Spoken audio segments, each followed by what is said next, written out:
Last year, November, it wasn't raining.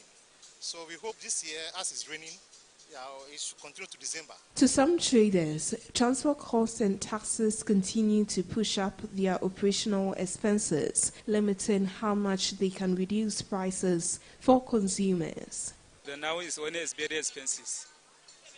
Before now, only is the one bag, 8 million, 9 million. So the now is 15 million, 14 million.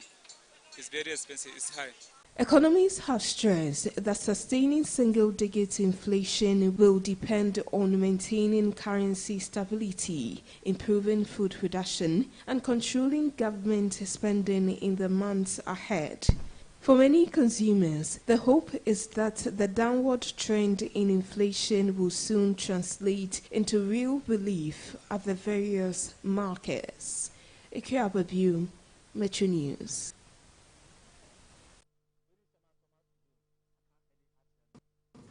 Get a clear picture of a roadmap that would ensure sustainability of gains that would be obtained beyond your terminals. Because there have been several projects. Dr. Hannah Louisa Bisu in 2013. The brother project and the rest of the them. 60-40% policy. And it did well up to a point. It expired with the regime. Right. So you want to understand the sustainability measures we have put in place. Right. That's the first question. Okay. But that's also an important question, because if we don't put in place measures to sustain the efforts we are putting in place today, then we are wasting the resources. So what we are doing today, we have a huge shortfall between demand and supply of poultry-related products in Ghana, to the extent that in the 2024 budget, presented by the previous government, they stated black and white in the budget that in 2022, total poultry consumption in Ghana was estimated at 324,000 tons. 324,000 tons, out of which Ghana was able to produce just 15,000 tons. The 15,000 constituted just 4.6%. You know, it is incubus, to say the least. It is incubus for a country like Ghana to produce just 15,000, 4.6% of our total poultry consumption, and spend almost $400 million every year to import poultry products to support local production. Something that can be done here.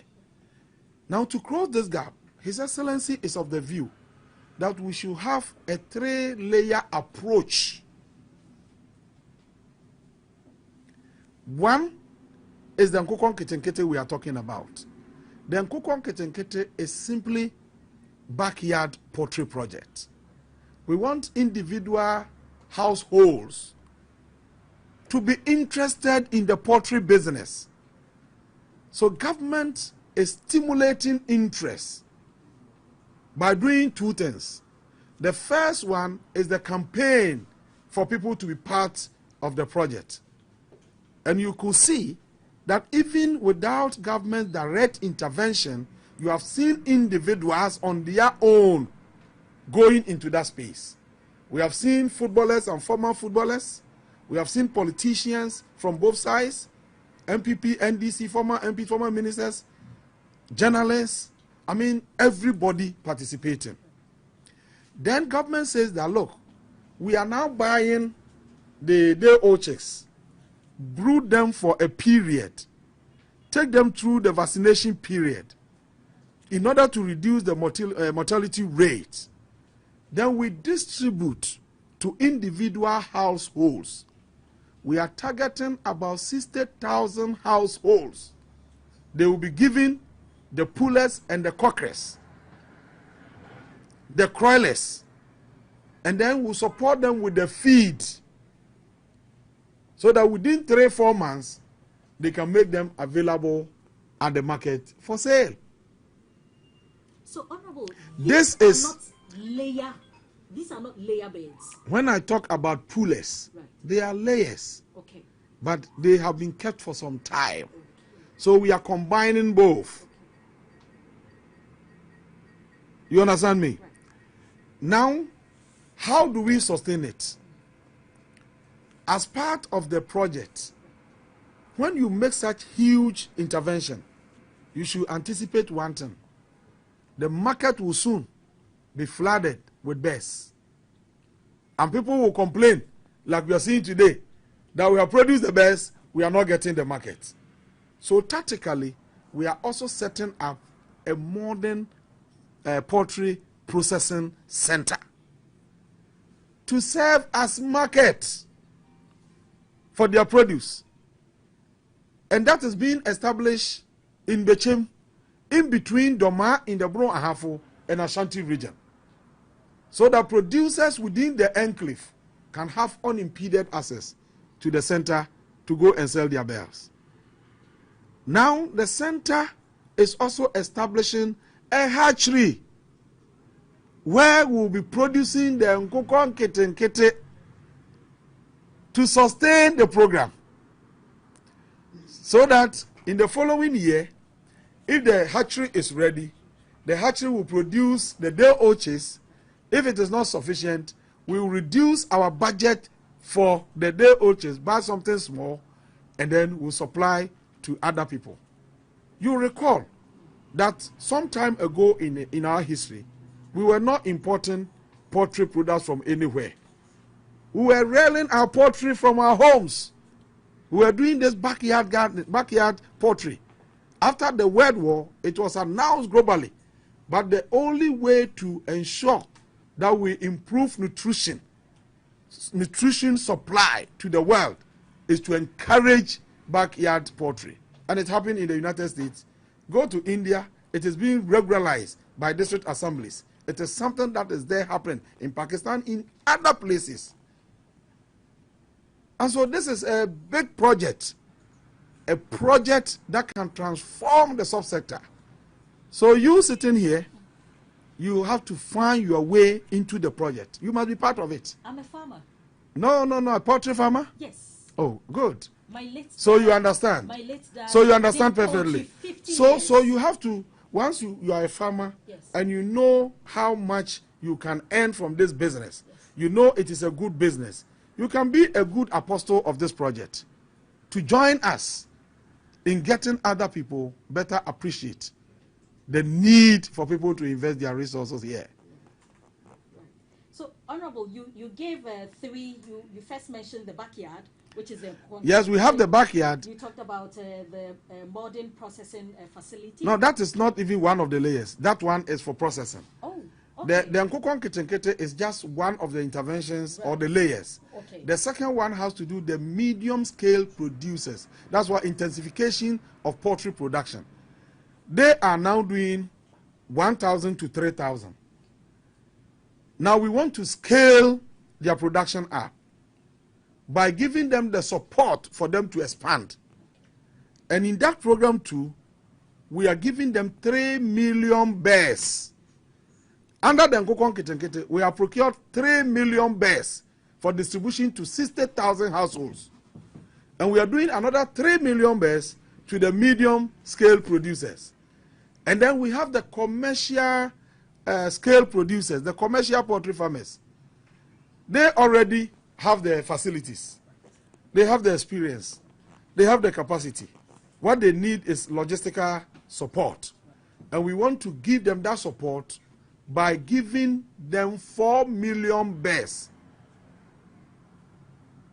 So you see that we are putting in onto the market not less than 10 million bears. So when you add this to what other people on their own have been doing, right, you can imagine the quantity of bears that will be on our market. Right. Hence the need to have the processing factory to complement the existing ones. Right. Honorable, when are these other layers coming to be? You are launching the Nkoko Nkete Nkete, yes, tomorrow. The level 2 and 3. When will that be? In fact, the level 2, we have done something already, the medium scale one. Because the Nkoko Nkete Nkete, you know we piloted it. Yes. We did the pilot. Yes. We selected 13 districts in the northern enclave and then piloted it. I think 13,000 people benefited. 13,000 people benefited. And the testimonies are there for people to see. We gave them the best. We gave them the feed, and then we also asked our technical people to be there to support them. And I am grateful to some of them who have called to thank us for what we have done for them. Those who are giving guinea fowls, they testify how much they have gotten from it and their intention to expand going forward. Now they see it as a lucrative business from which they can earn their livelihoods. My second and final question. Yes. On the egg glut. Yes. This has become almost perennial.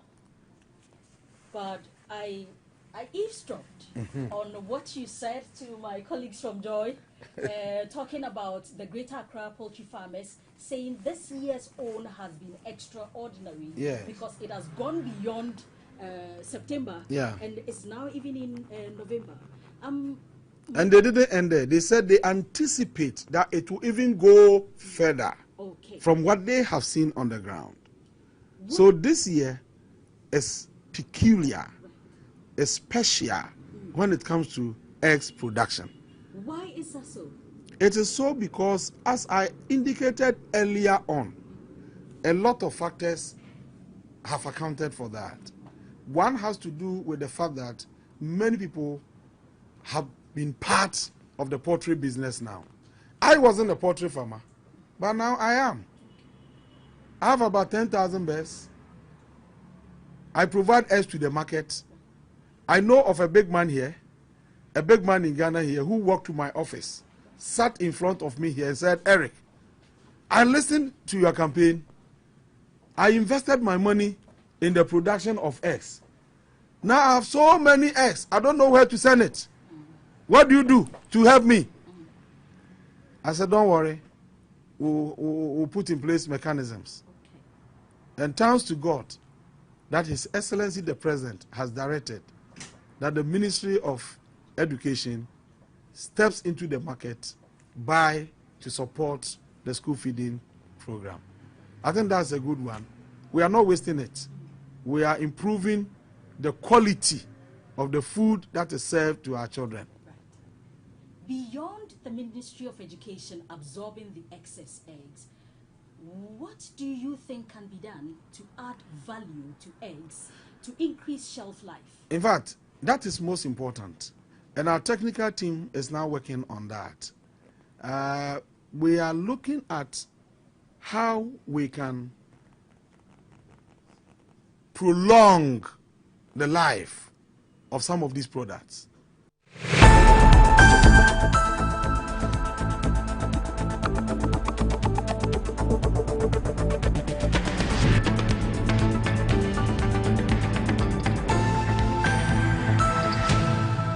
Government is broke, government is broke.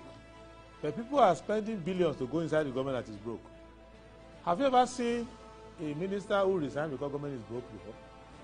Government has no money. Have you ever seen a governor who said, ladies and gentlemen, when I was elected, I thought the government had money. Now I discover government has no money, I resign. Have you ever seen it? Government has no money, but they are bringing money out at election time. Where is that money coming from?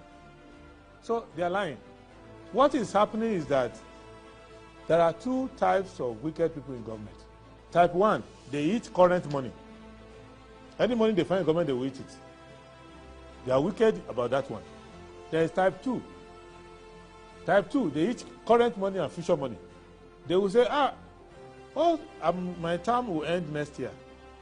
When I leave, how will I eat money? Let me borrow money now and borrow money of the future and eat it now.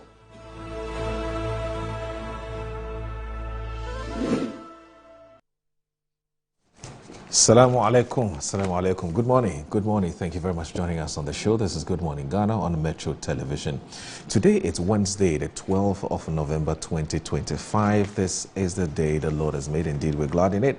And we're so happy and grateful that we're back We're back again to join the nation's conversation on the big issues that are making the rounds in our dear country, Ghana. And we also want to say a big thanks to the Almighty God for the rare privilege of returning here. My name is Audu Moro, and we'll go straight ahead and look at what the newspapers are reporting this morning. Daily Graphic has Galamsey degrades over 60,000 hectares forest land study. August 6th helicopter incident, poor visibility caused crash. Farmers, processors protest lack of market for locally produced grains. The Ghanaian Times, August 6th helicopter disaster, bad weather cause of crash, investigations. Sunyani residents decry exorbitant rent. Ghana observes 80th Remembrance Day. There's also Ghana-Saudi Arabia signed 2026 Hajj agreement.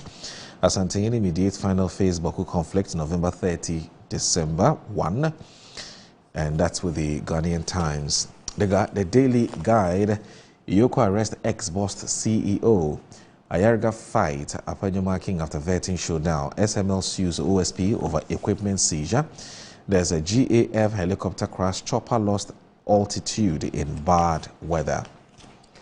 The New Crusading Guide. Ban on excessive funeral spending still in force, Dunkwahine reaffirms. Downdraft caused August 6 a helicopter crash, says investigative committee. Are resolved to defend the constitution unshakable, Apenyo Marking. GJA honors Asante for exemplary leadership. NPA launches 2025 Consumer Week. Achimansa Chiefs Queens Association inaugurated. The Insight. Reports blame sudden altitude change for tragic helicopter crash. Ex-boss CEO arrested at Ghana Airport. Ghana signs 2026 Hajj agreement to enhance pilgrimage preparation. IEA urges government to scrap tax incentives, review mining royalties. Eswitifi North MP donates 52 sewing machines to empower young dressmakers. Dunkwahine reaffirms funeral directives, insists rules still in force in Dunkwa town. The Informer. Rice farmers protest over government inaction as tons of produce rot away. My appointment not political reward, Bafuboni clarifies. Ayine cripples Mohammed's corruption fight. Claire's Oferiata of Cathedral investigations. There's MPP standard bearer race, Napo rally support for Baumia.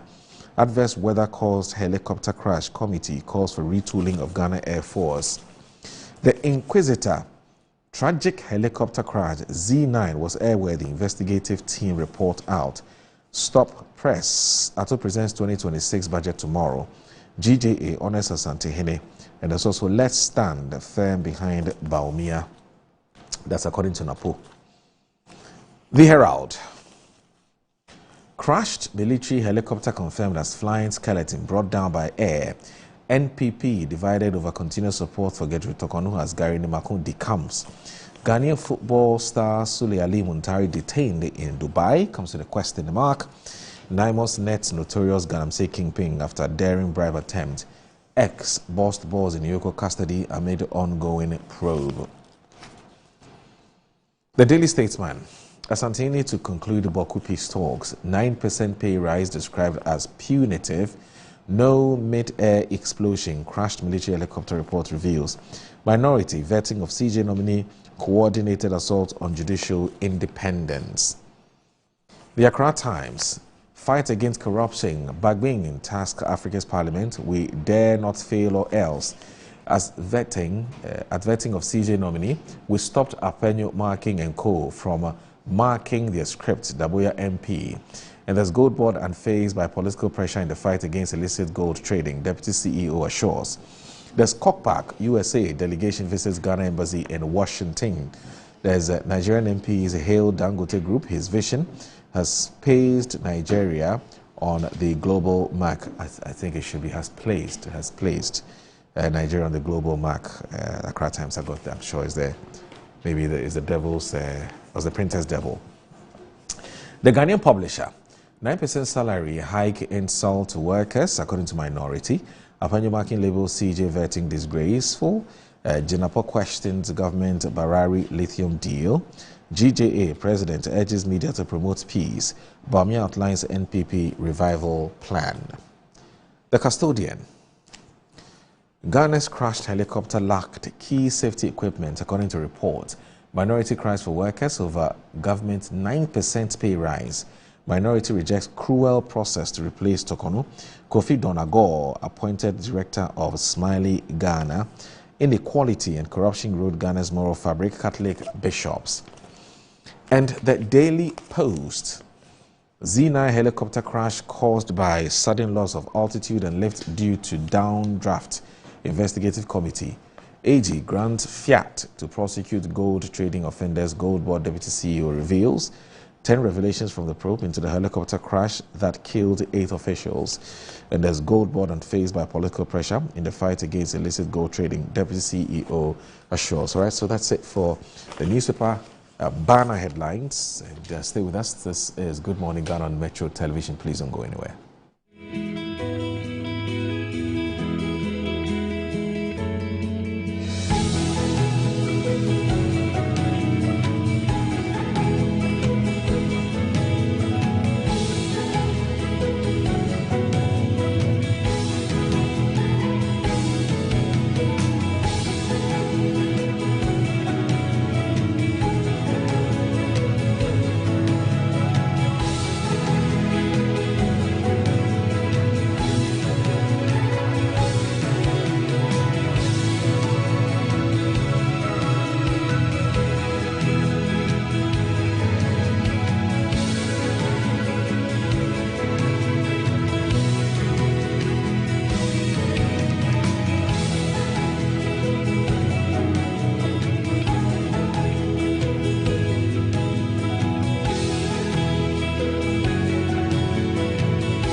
Hello, my friends. My name is Calcate Toothpaste. Wow. I was made to be gentle on your gum, but protected.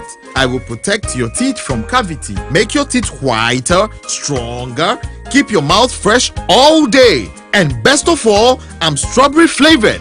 So put on a smile and try me. That's amazing. Just try me. That's my job. If you say so, jump on my brush.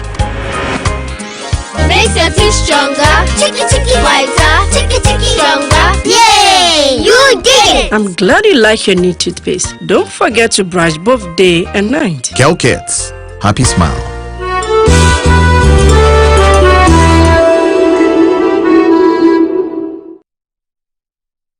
Yes, next. Hey, Nadia Benzini, Asamo. Me didn't tontum. Mr. Friendly Calico, just call me cockroach. Now, Mr. Friendly once now. Hey, that's you. Impruka. Yeah. Captain Mosquito, double the action.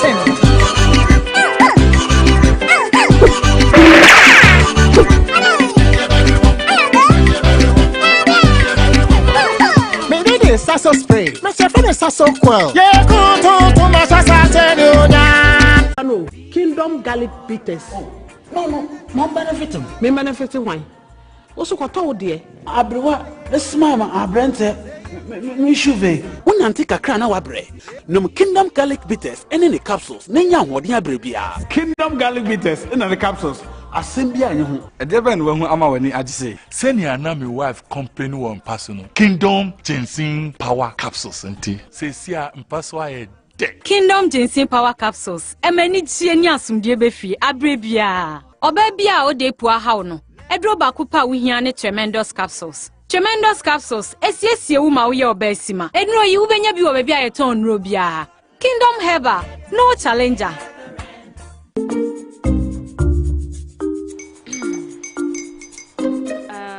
Kwame and his uncle are almost here. Wait a minute. This one too, your friend Kwame. Wait, Kwame.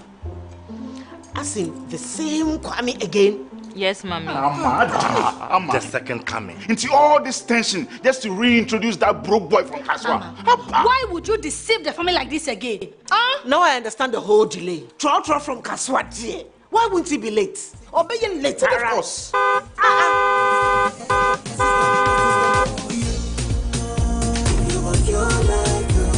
Star 712 hash, star 712 hash. You go be the luckiest. Copy from Georgia be luckiest. From not the cause she be luckiest. Yeah, you go be luckiest. No matter why you're lucky. Everybody go be that luckiest. That's Kwame. Senya God the boom. If you put it toye, so would the coming of the Son of Man be. Is that his car? Ha! Even now, your shadow the way designer. I use my own mouth to reject him. Oh, this is my mouth. Look at that. Kwame, my son.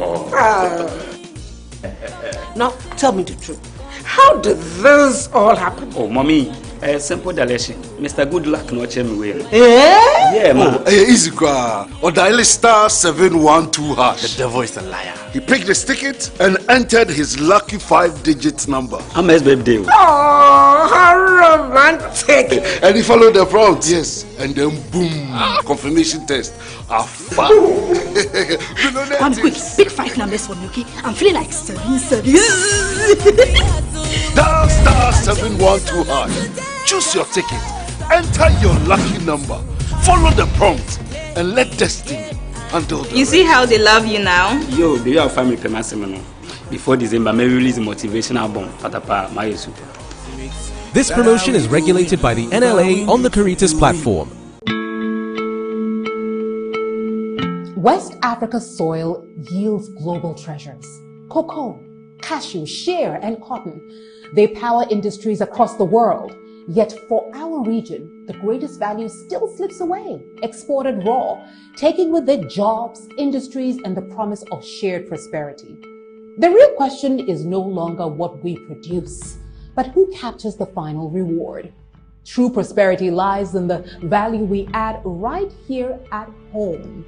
That's why the 4th edition of the EBIT President's Roundtable will gather the architects of Africa's prosperity and Africa's transformation to answer one defining question. How do we finance the journey from the farm to the port? Join Dr. George Ejekum Donkor and some leading experts as EBIT leads a high-level dialogue to unlock financing, empower local industries, and turn West Africa's raw potential into industrial power. Be part of the conversation redefining our economic future. Live on Metro TV, DSTV Channel 277, and EBIT platforms on November 24, 2025 at 11 a.m. EBIT President's Roundtable 2025. From the farm to the port, financing the value chains of West Africa's cash crops. My name is Anita Erskine, and it will be an honor to host you.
Thank you, Your Excellencies.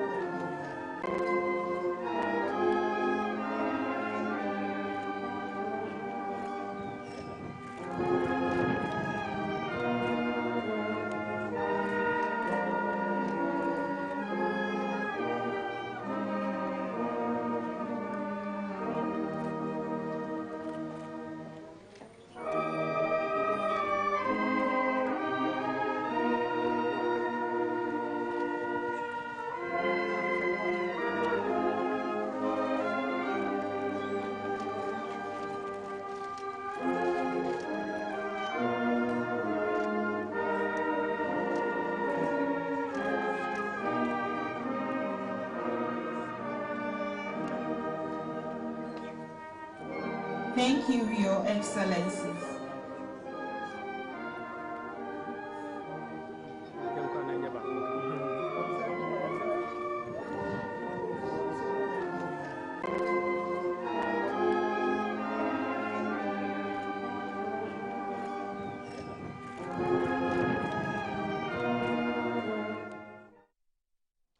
All right, you're still watching Good Morning Ghana on the Metro Television. My name is Aldo Moro. My guest is seated, and the conversation would kickstart in earnest, as we always do. Joining us is Mr. Kwesi Pratt Jr. He is a former managing editor of the Insight newspaper and also an elderly statesman and a seasoned journalist. And he's with us. Good morning, sir. Thank you very much for joining us on the show. And also joining us is the Member of Parliament for the Ifinya constituency. I'm talking about the man Isaac Boama Nyako. He's the Honourable Member of Parliament for the Ifinya constituency. He belongs to three very important committees. One is the Science, Environment and Technology Committee. He also belongs to the Finance Committee. He's also a member of the Private Members Bill Committee. That's correct. All right. So three very, very, very important committees. And Honourable, it's also good to see you. I hope you're doing very well. Good morning. How's the family? The family is good. And how's the constituency? The constituency is good.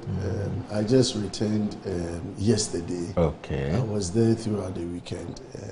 Came to Accra on Monday for the vetting and also the Finance Committee. We're trying to review a new bill that is coming before Parliament. Virtual assets bill.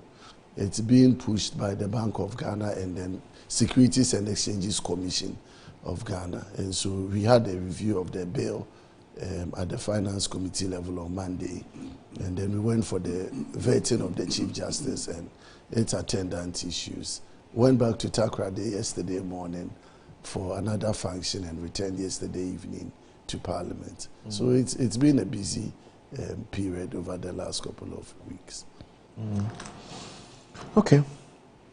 At least with assurance and the confirmation that everything is fine with your constituency, yourself, family, and everybody, I guess that we'll kickstart our conversation for the day. And I know that your guess is as good as mine because there was a very important program yesterday at the presidency.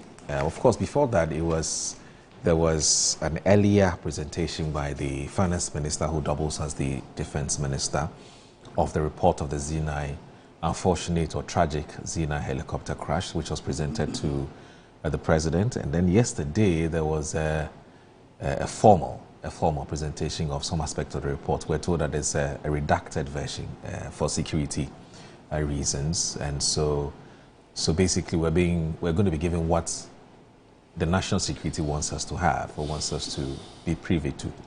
And so you notice that a lot of the newspapers today have carried some aspects of that report. And so I'd read what the Daily Graphic is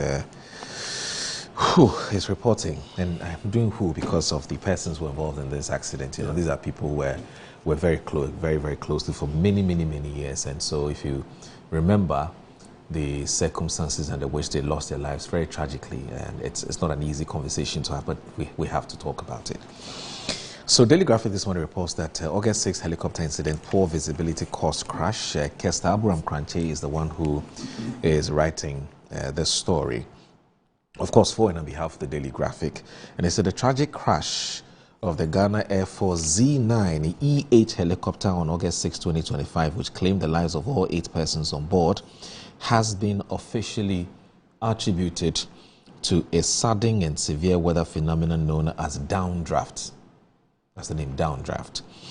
Now, this conclusion was reached by the High-Powered Accident Investigation Board constituted by President John Dramani Mahama, which presented its final report to the President at the Jubilee House in Accra yesterday. The helicopter with registration number GHF 631 was on a scheduled flight from Accra to Obuasi when it went down in the Dampia Forest Reserve within the Dansias Akrofum district in the Ashanti region. Now, the Investigations Board, chaired by the National Security Coordinator, Commissioner of Police, COP, Abdul Osman Razak, was mandated to inquire into the cause and circumstances of the incident in accordance with the Ghana Air Force flying orders and international aviation standards.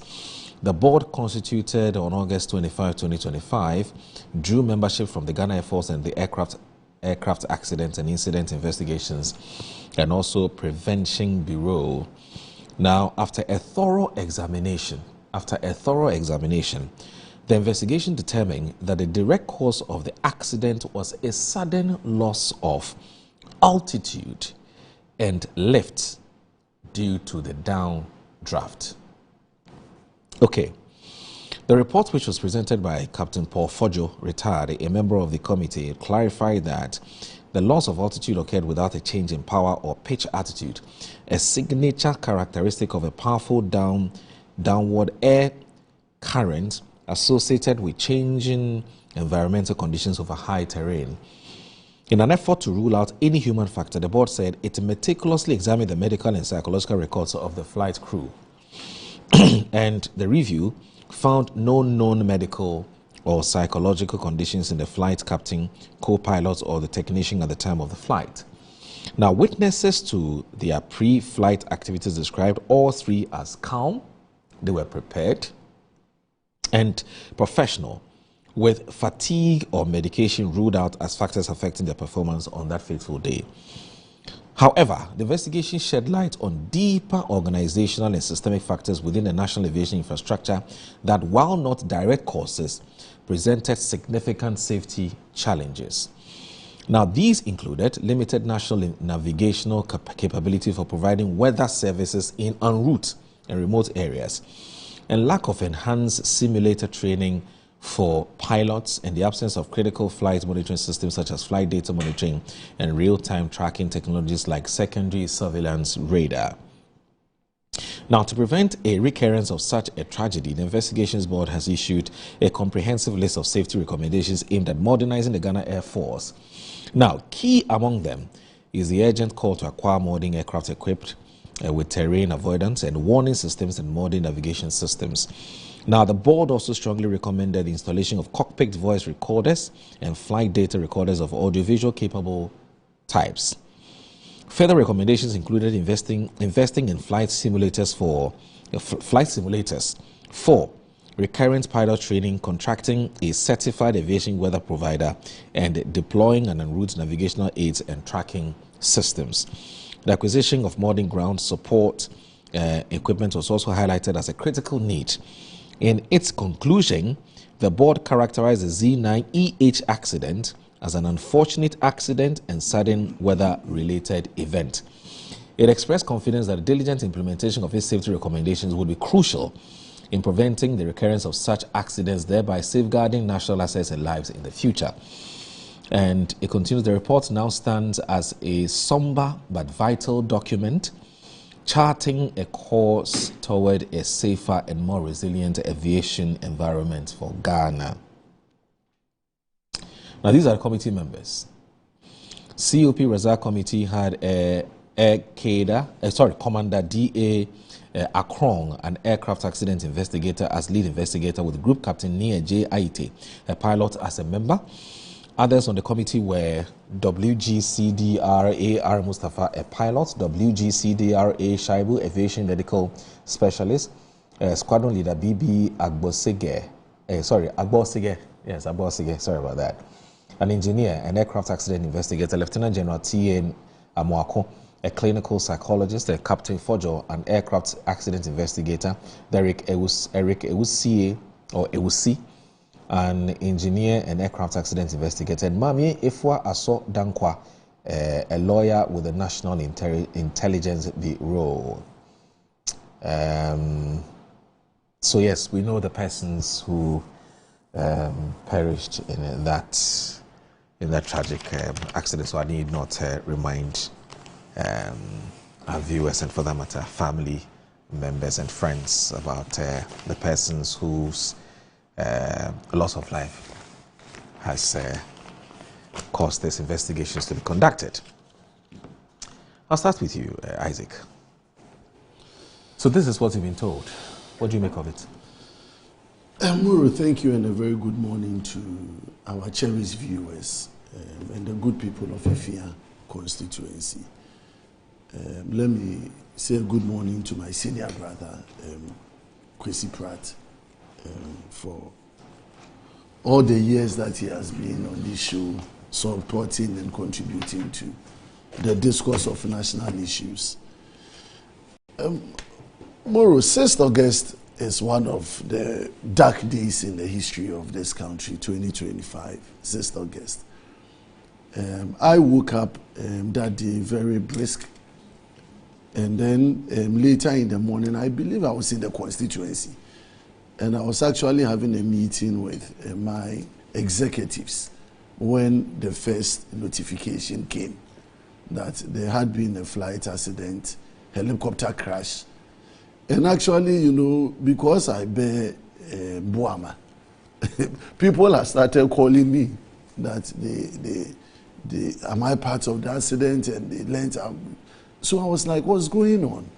And then I checked my phone, and it happened that there had been an accident or a crash, and there were people involved. And at that time, we were very uncertain, even as to the people, and their names began to pop up, and that's where we are.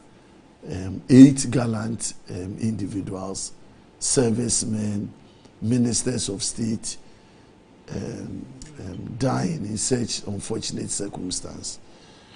So it was important that the state establishes a committee, an investigative committee, to establish exactly what had gone wrong, because you know a lot of speculations had been in the system, whether it was a faulty aircraft or helicopter, whether stories had come as to even the condition of the pilots.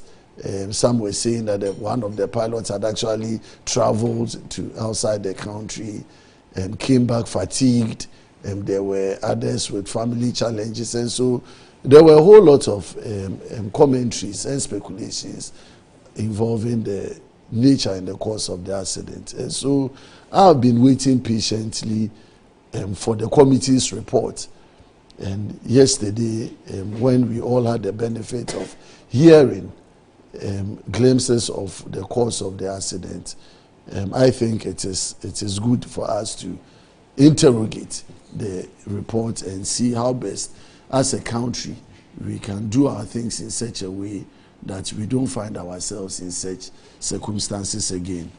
Let me commend the committee that did the work. I believe it was chaired by Razak, right?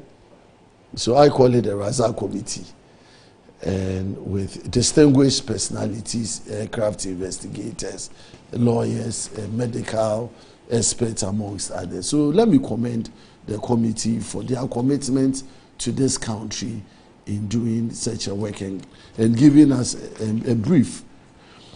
Moro, one of the major causes, as we have been told, was the fact that altitude, loss of lift and altitude due to downdraft. And so we are being told that it wasn't due to a mechanical fault of the helicopter. So we take it as a natural circumstance or a natural cause that led to it. The bigger question is, could there have been any way out if the aircraft had been in a better condition than we have it at the time that it was on flight? And reports indicate again from the committee that systemic issues exist in terms of the helicopter.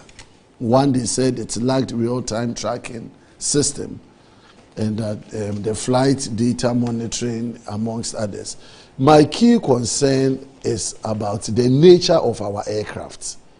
Okay, I don't know how old this aircraft had been, but if I recollect, we told that this helicopter is almost over 25 years or so. It's over 25 years. And this is a helicopter that is being carrying our president and our senior government officials on official assignment. And so you ask yourself as a country, if that is the best form of helicopter, we would want to put the presidency and then other senior government officials and even ordinary Ghanaians as need be to be on. And that takes my mind even back to our national aircraft that has been on servicing. I think last week or so in Parliament, the Minister for Defense was invited to come and give us a brief on the status of the national aircraft, the presidential jet. And in his absence, the Deputy Minister came to brief the House. And the aircraft had been on servicing in France from March 2025. And the report indicates that it went on a regular maintenance, and then they realized that there were corrosion on certain parts of the aircraft, and now a different problem has emerged. And so from March up till November, even the Minister for Defense doesn't have an idea as to when the national aircraft would be properly serviced to come to this country and carry the president.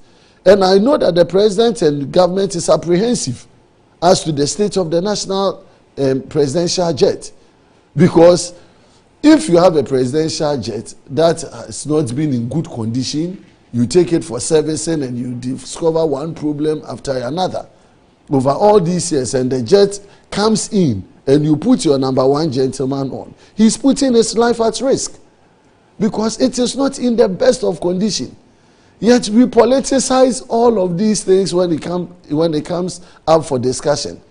If any government introduces the need to buy a national carrier or a presidential jet, then people begin to raise questions. Oh, the president wants to swim, want to take a bath in the air, and so on and so forth. And so the moment you want to even bring up these conversations, it becomes politicized.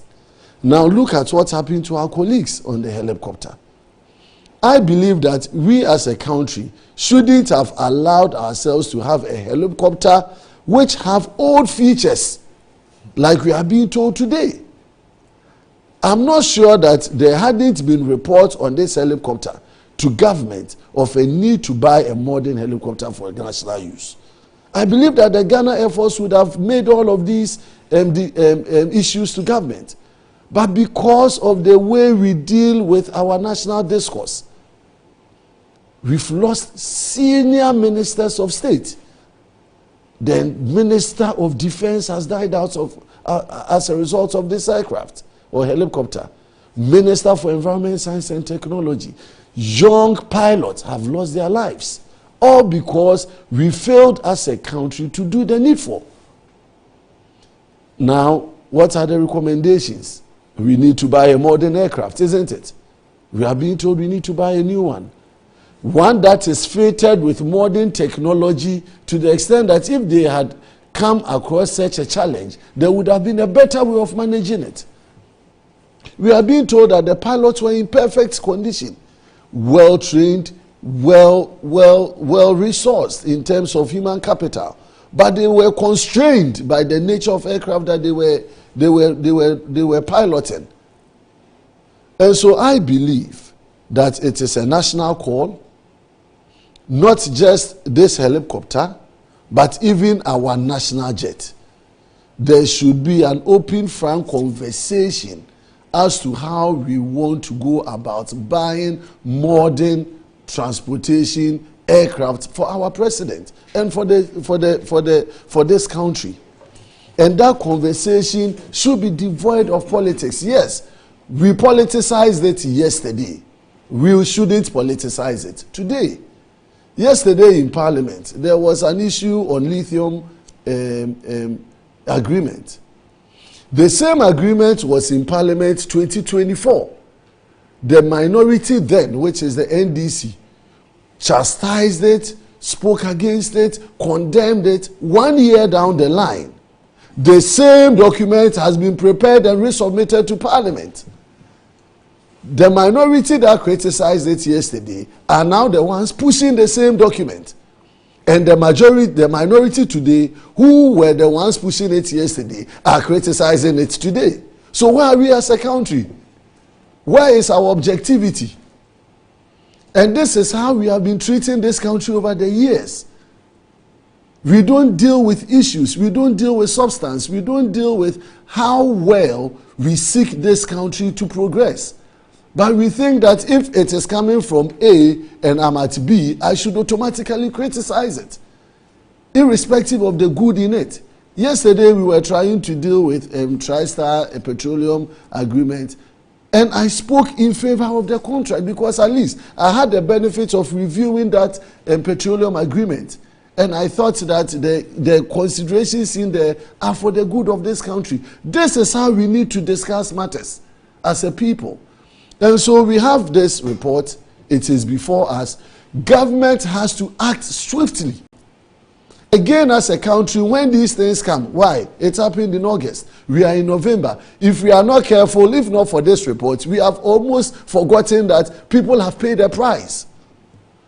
We shouldn't let the demise of these 8 gallant people go without recommendations that will be implemented. And so I urge on His Excellency the President, he should take immediate actions to secure the heritage of those who have perished in the course of this helicopter crash. If we need to buy new helicopters, where are the finances? The Minister for Finance, directed by the President, should make finances available to buy new aircraft. The presidential jet that is sitting in France, that everybody is afraid of. It's not coming because government is afraid. When it comes today, we will say the president should fly in it. And I know that the president doesn't feel comfortable in flying in that aircraft. And why would you have an aircraft that has gone on servicing in March? Routine maintenance, that would have taken you just a week or 2 or a month. For 8 months, the aircraft is still sitting in France for servicing. And it's not coming. And I asked the minister when he came, what has been even the cost of it? The cost of maintaining these aircraft are at very huge cost to the state. And so if we had used our resources, planned well, to buy modern aircraft, having the state interest, and you see, when we are also making purchases, we shouldn't be greedy as a country. We like overinflated cost. Something that you go to open market and can get it for $20 million, when it is coming to Ghana, it will pass through Vietnam, go and enter another jurisdiction, and come to Ghana. By the time it arrives in Ghana, it is 3 times the price. And that is why when these things come up, everybody is apprehensive. Because the cost that we put on these things are too outrageous. So we should please seek the well-being of this country for goodness sake. We need to buy things at the appropriate prices. We need to get a new helicopter. We need to get a new presidential jet. We need to secure this country, and beyond it, when it comes to even things that involves the well-being of Ghanaians. Why? What do Ghanaians say? Do all Ghanaians fly presidential jets? No. Will all Ghanaians fly helicopters? No. What Ghanaians love are ambulances. So we should, as we seek to buy presidential jets and the rest for the president, we should also do the needful for the good people of this country.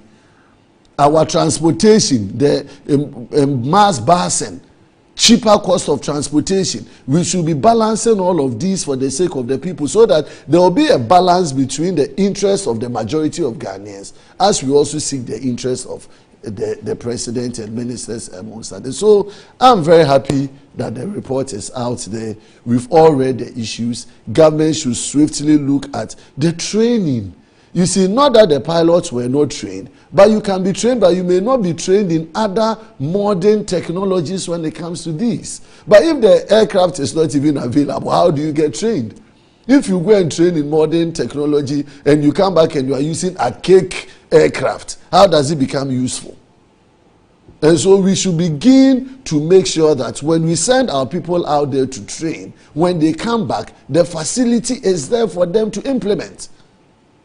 And that is the only way we can secure the future of this country.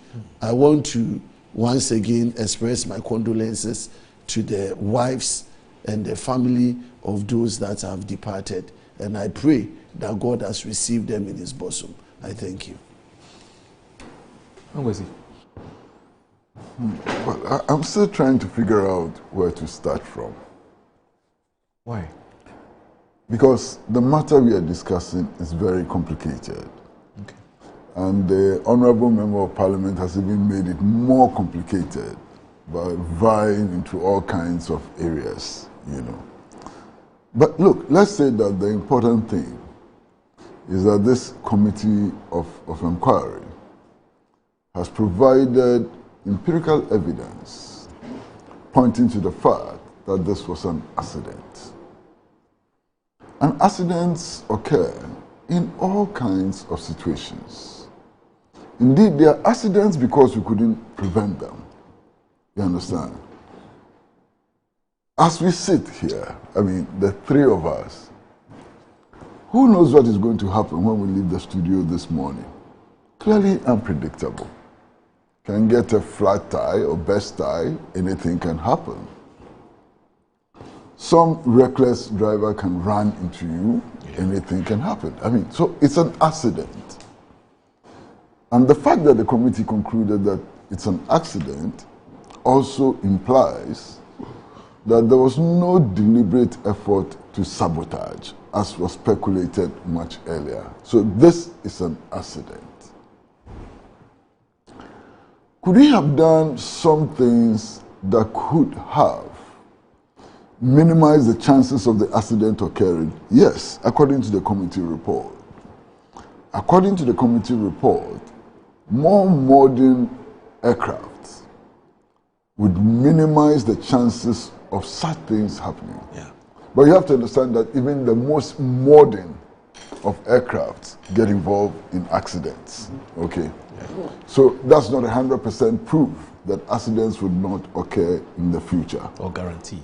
Or guarantee. It just minimizes the possibility of accidents, you know, occurring. So far, from what I've heard of the committee report, I don't think that any of us has read the full report of the committee. We are only commenting on what has been made available to the media.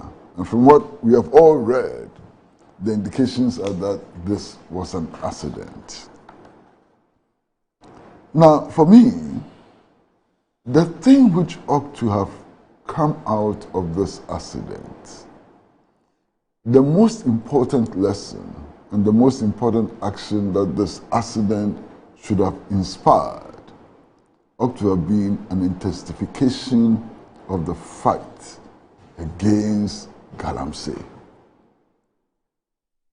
That ought to have been it. And this is a country which has lost 8 of its citizens, including ministers who were dealing with the issue of Galamsey. You understand? And that should have provided a certain impetus for going beyond what we have done now in order to deal with this menace.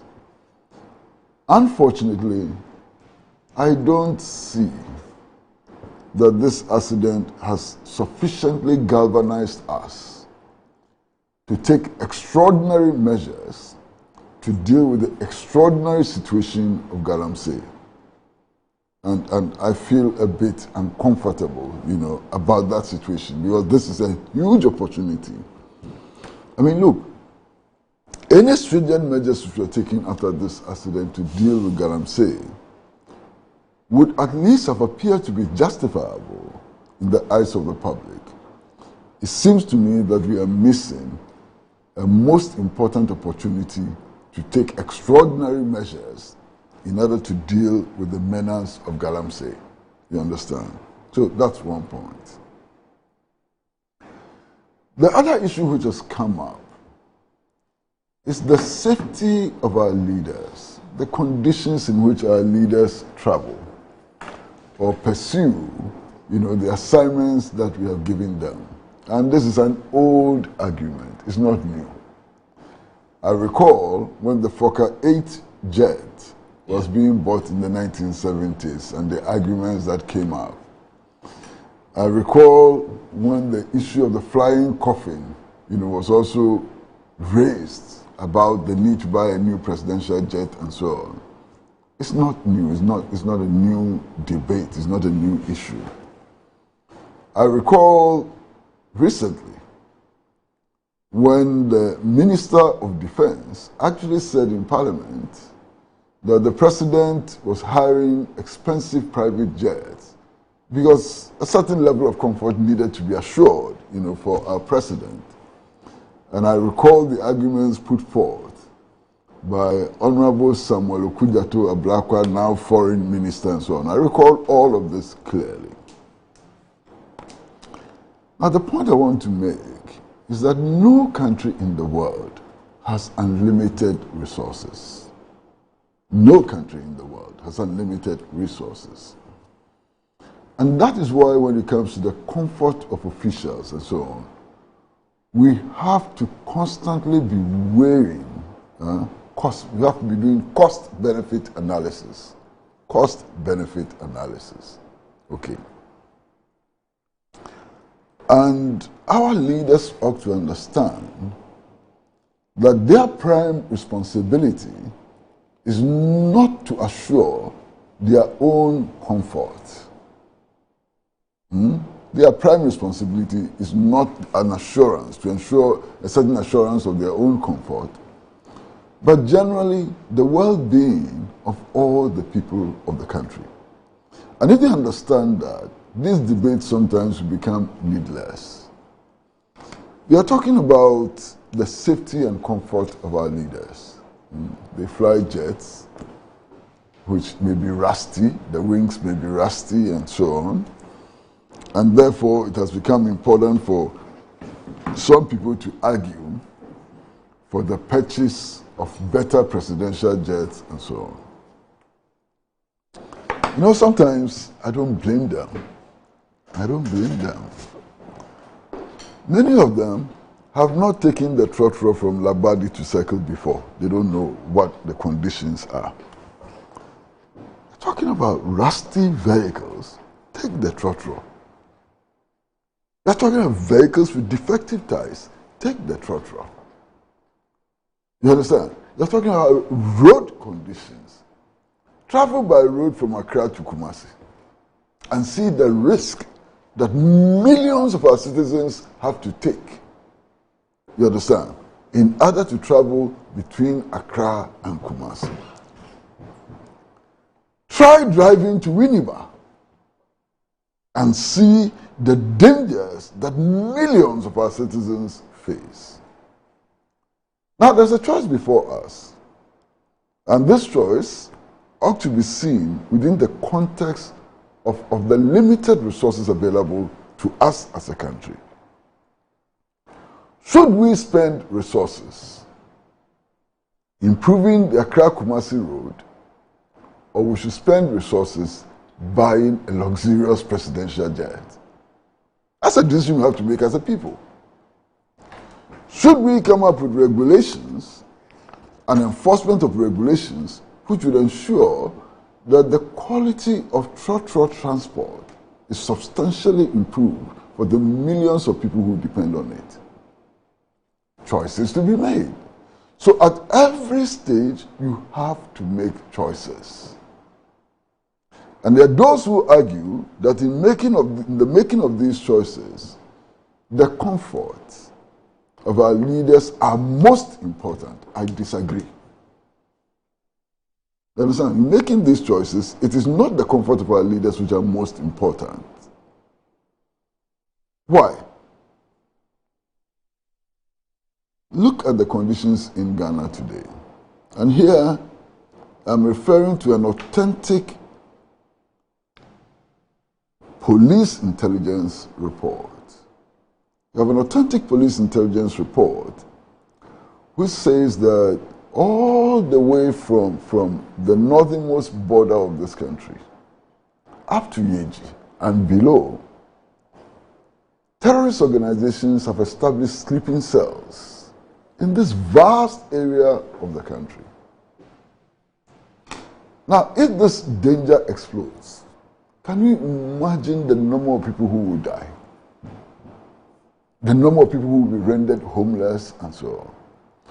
Should we spend resources on this, on removing this terrorist threat, which is staring us in the face, or we should spend resources acquiring a comfortable, luxurious jet for the #1 citizen of our country?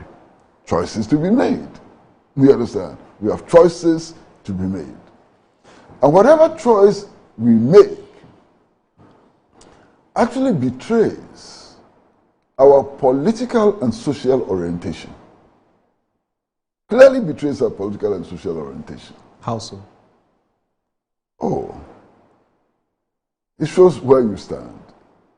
It shows where you stand within the context of a class society. Right. So whatever choices we make betrays our political and social orientation. You understand?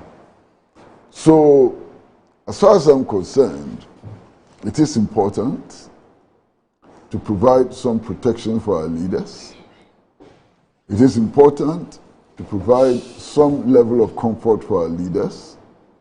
But it is equally important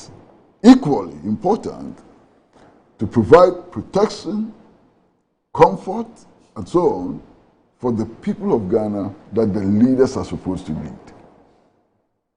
Okay? So constantly we are engaged in a balancing exercise. Many times, politicians use these opportunities to claim vindication. Okay? So today, if you listen to many of our friends who are members of the New Patriotic Party or leaders of the New Patriotic Party, say, we've been vindicated. When our president was flying private jets and so on, there was so much noise made. The fact is that the aircraft that existed then was not airworthy. The fact is that we are concerned about the comfort and safety of the president. In any case, if the aircraft was not airworthy, if it was in a state of dilapidation that we are talking about, whose fault? Because aircrafts by nature can last for decades, depending on maintenance. So if a government refuses to maintain an aircraft and its condition deteriorates to the level that the Gulf Stream is supposed to have deteriorated, should the public purse be used to correct that error of governance, of government? Should the public purse be used? That's the question that all of us have to answer. You understand?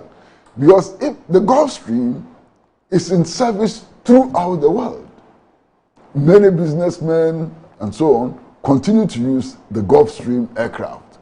Why is it that the Ghana one cannot be used? Because we didn't maintain it properly. And if there's a government who does not maintain the aircraft properly, can it then turn around and use that as an excuse for buying a new jet? No matter what jet you buy, if you don't regularly maintain it, it will deteriorate to this level. You can buy the most expensive aircraft in the universe. If you don't maintain it, it will deteriorate. And if it deteriorates, it then doesn't become an excuse for buying a more luxurious one or inventing a more luxurious one. So this is the context within which I think we should have this conversation. I'm happy that in the final analysis, there is some empirical basis for making decisions about the aircrafts available to the Ghana Air Force, the aircraft available for official business, and so on. There is some empirical basis for making decisions. But in making those decisions, we ought to arrive at a certain balance which is not weighted more in favor of official comfort than public good. That's all. We'll take a short break. I'm sorry. We'll have to take a short break because our partners are watching and they expect us to play the advert at a particular point, at a particular time. Stay with us. Keep watching Good Morning Ghana.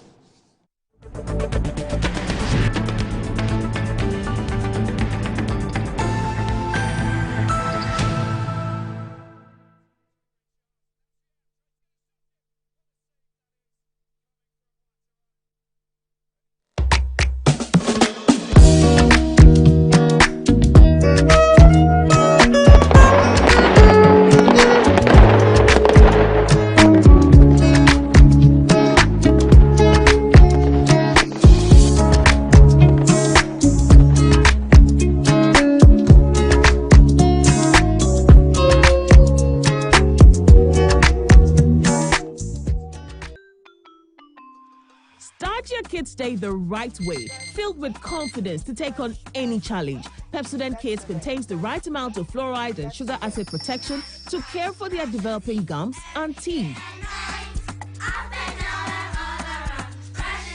Grab either orange or strawberry so they brush with the sweet flavor they love morning and evening. Pepsodent Kids, giving your children a bright smile for a brighter future. Sometimes the unexpected happens and the hero falls down in his own story. But he needs not stay down for long. Cosmopolitan Health Insurance is your trusted health partner. Whether an individual building a business, with Cosmopolitan Health Insurance, your medical care is our concern. For the best health insurance solutions for corporate institutions, groups and associations, families and individuals, choose Cosmopolitan Health Insurance from our over 700 accredited health service providers nationwide. Call us on 0302 540 668 or 0501 678 547 for all your health insurance solutions.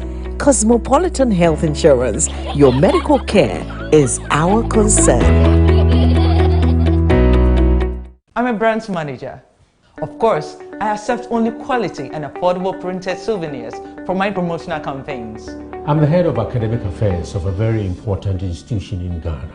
Of course, we only deal with quality, reliable printing companies for our institution's printing materials. I'm talking about appointed time printing.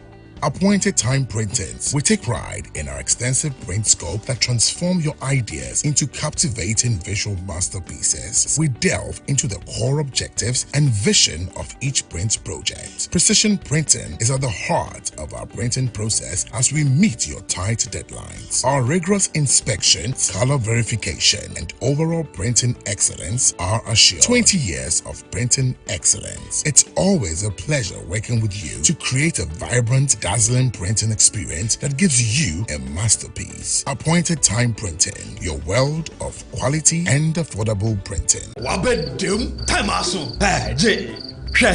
Watch it, na learning. Missy, watch and learn. Makwaya mabesisia. Abozege. Akache say no ya konate and the mod drink woman. Hey. But I didn't mean.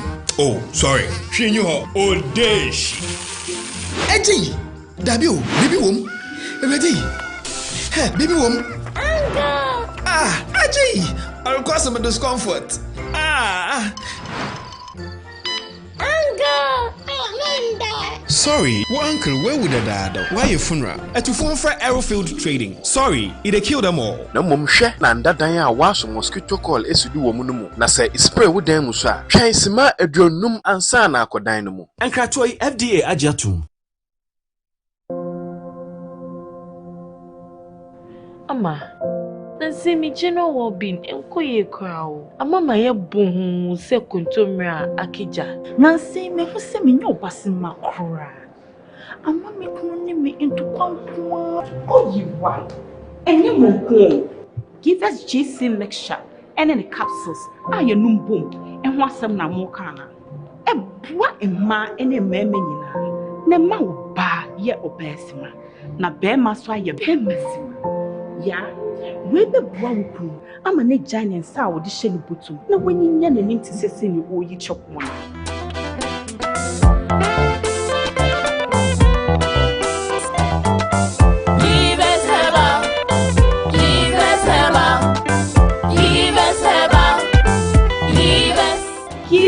GC mixture and then a capsule.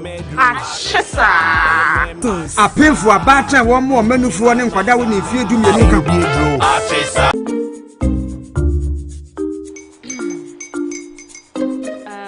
Kwame and his uncle are almost here.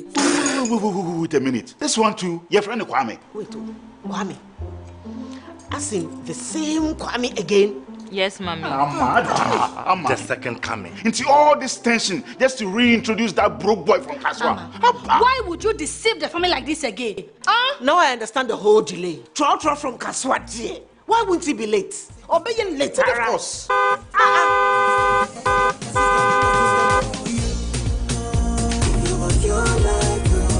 Star 712 hash, star 712 hash.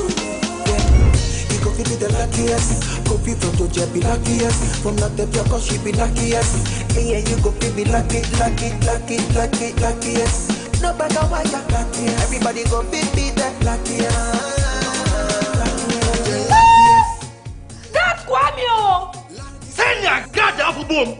If you put it with so would the coming of the Son of Man be.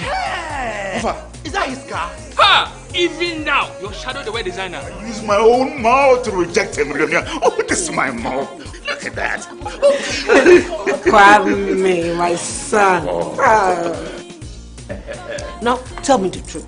How did this all happen? Oh, Mommy, a simple dilation. Mr. Good Luck no check me well. Yeah, man. Easy cry. Or dial star 712 hash. The devil is a liar. He picked his ticket and entered his lucky 5-digit number. I'm his birthday. Oh, how romantic. And he followed the prompts. Yes. And then boom. Confirmation test. One quick, pick 5 numbers for me, okay? I'm feeling like 7. Dial star 712 hash. Choose your ticket.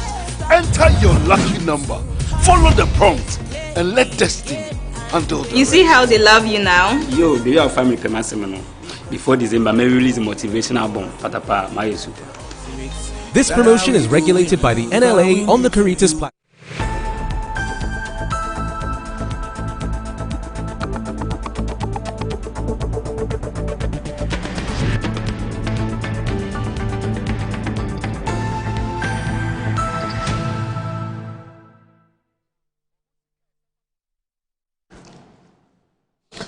You're still live on Good Morning Ghana on Metro Television. My name is Awudu Moro, and I'm here with Mr. Kwesi Pratt Jr. We call him Uncle Kwesi. He's a seasoned journalist, the former managing editor of the Insight newspaper, and also an elderly statesman. Also with us here is Isaac Boama Nyako, private legal practitioner and also MP for the Efia constituency, also a member of the Finance Committee in Parliament. Isaac, you wanted to have a go at the... So that's in conclusion, isn't it? Yeah. We have other things to talk about. Just briefly, Moro, I listened to my senior brother, Uncle Kwesi, and I thought he has even made the conversation on this more complicated than he took over from me.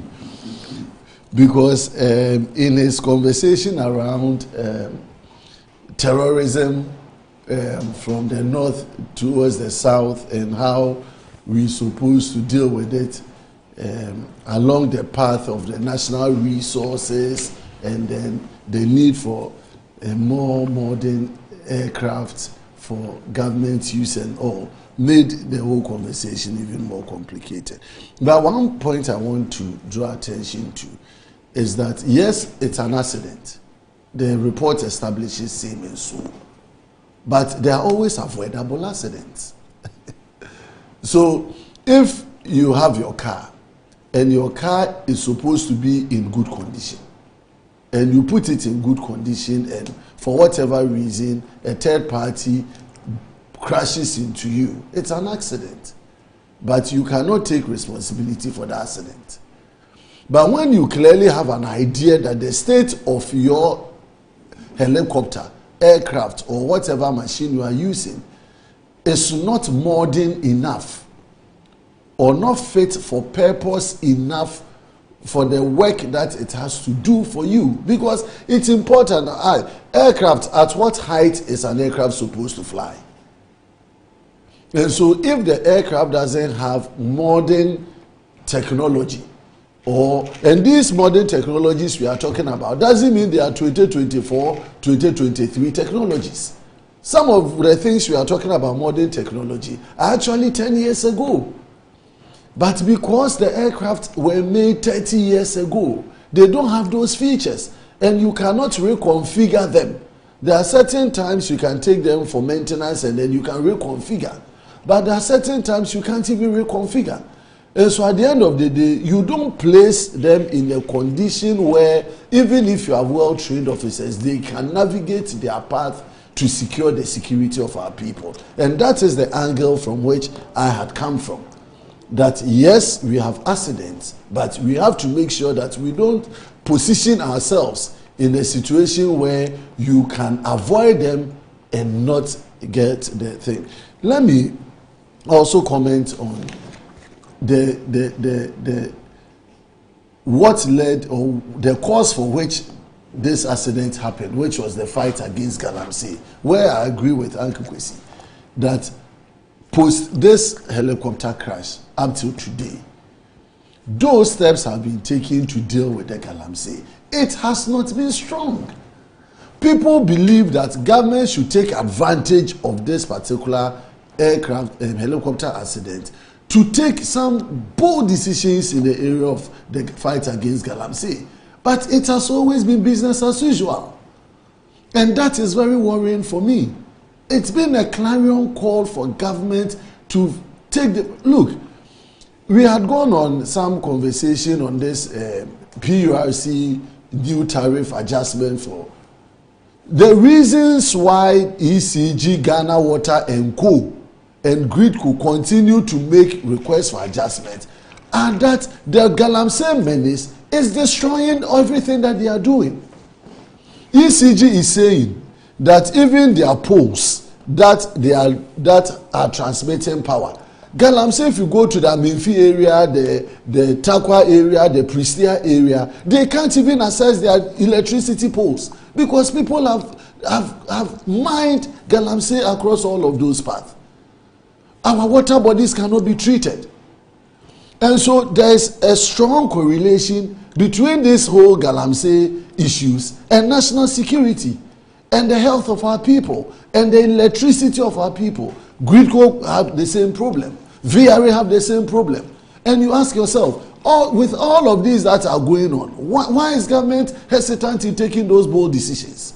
And I always say, the conversation is not about what did you do then. What did you do then is past. We now have a government that should lead the course. If a new government had come, we would be able to have judged that particular government's actions and inactions. But at least, if past or previous government led by the MPP couldn't fight it the way Ghanaians wanted, and things have become worse today, and we expect the president and government to take decisive decisions, it is the responsibility of government today to do that. And I'm saying that for the death of these 8 people, government should do something about this Galamsey fight. Finally, let me just make a comment on the conflict between seeking the interest or comfort of government officials or top leadership of government and the interest of the ordinary Ghanaian. I think I made some submissions around it that in as much as you seek to improve the well-being of leadership, you should also be concerned about trickling it down to improve the well-being of the Ghanaian. And I'm saying that when it comes to resource management as a country, one of our bane has been our procurement of issues. And now you can see, if we are able to protect and get value for money for the things that we procure, we would have enough savings to do the things that you are talking about. And so we should keep a critical eye on our procurement of national things, including, you remember when John Mahama won at Tamils one, when we were talking about presidential aircraft and all the stories that came around procurement and values and these are the key things that we're looking at. And so from Parliament's point of view, from state actors, including civil society and the media, we should keep an eye that if we even agree for government to do certain things like procure national aircraft, helicopters, vehicles and the rest, we get value for money. So that at the end of the day, the savings that we would ordinarily are supposed to make, we will be able to use it for other national important matters. Thank you. All right. You see, I just want to make some comment about comfort, the correlation between comforts that leaders enjoy and their work output. See, if you go into history and so on, you would find that as a general rule, leaders who lead opulent lifestyles do very little for their people. And I'll give you just a few examples. There's this president of Peru, I think, who lives in what you would call a boys' quarter by Ghanaian standards, and who actually has an old VW Beetle, which he drives himself to work. President. He drives himself, old VW Beetle, that's his car, which he drives to work and so on. And the people of Peru simply worship him. Because the resources of Peru have been expended on improving the conditions of life of his people and so on. You understand? Another example that I like to give is Comandante Fidel Castro. I mean, my first time in Havana, on a busy Havana street, I see Fidel, and he's driving an old military jeep, which breaks down, and so he managed to achieve a literacy level of almost 98-99% for the Cuban people. Universal and free access to health, and so, in spite of the fact that he had no comfort. In fact, I wonder what kind of wardrobe Fidel was keeping. Yes, he was virtually almost all the time in military fatigues, and so on. That's it. Yeah, I wonder the kind of comforts that Fidel enjoyed. And yet, look at what happened to Cuban society under his leadership and so on. And we can go on. I mean, another one who has been cited is Sam Nujoma. Sam Nujoma, you know, and you can mention a few. So there's no correlation between the comfort that leaders enjoy and the extent to which they manage to be of service to their people. Look at Mobutu Sese Seko of Zaire. How many leaders in the world lived in the kind of comfort that Mobutu lived? And yet, look at what he did to Zaire. In fact, today, the Democratic Republic of Congo is in this mess as part of the legacy of Mobutu Sese Seko. So there's no direct correlation between the comfort level that our leaders enjoy and their commitment to improving the lot of our people. And I think this point needs to be made very clearly. All governments, all leaders, at all times, have to make sensible decisions about the utilization of resources. There are many things that the resources can be used for, including the comfort of leaders and the safety of the public, and so on. You are always having to balance between these two. And I want to see a sensible balance in Ghana. Finish. Okay.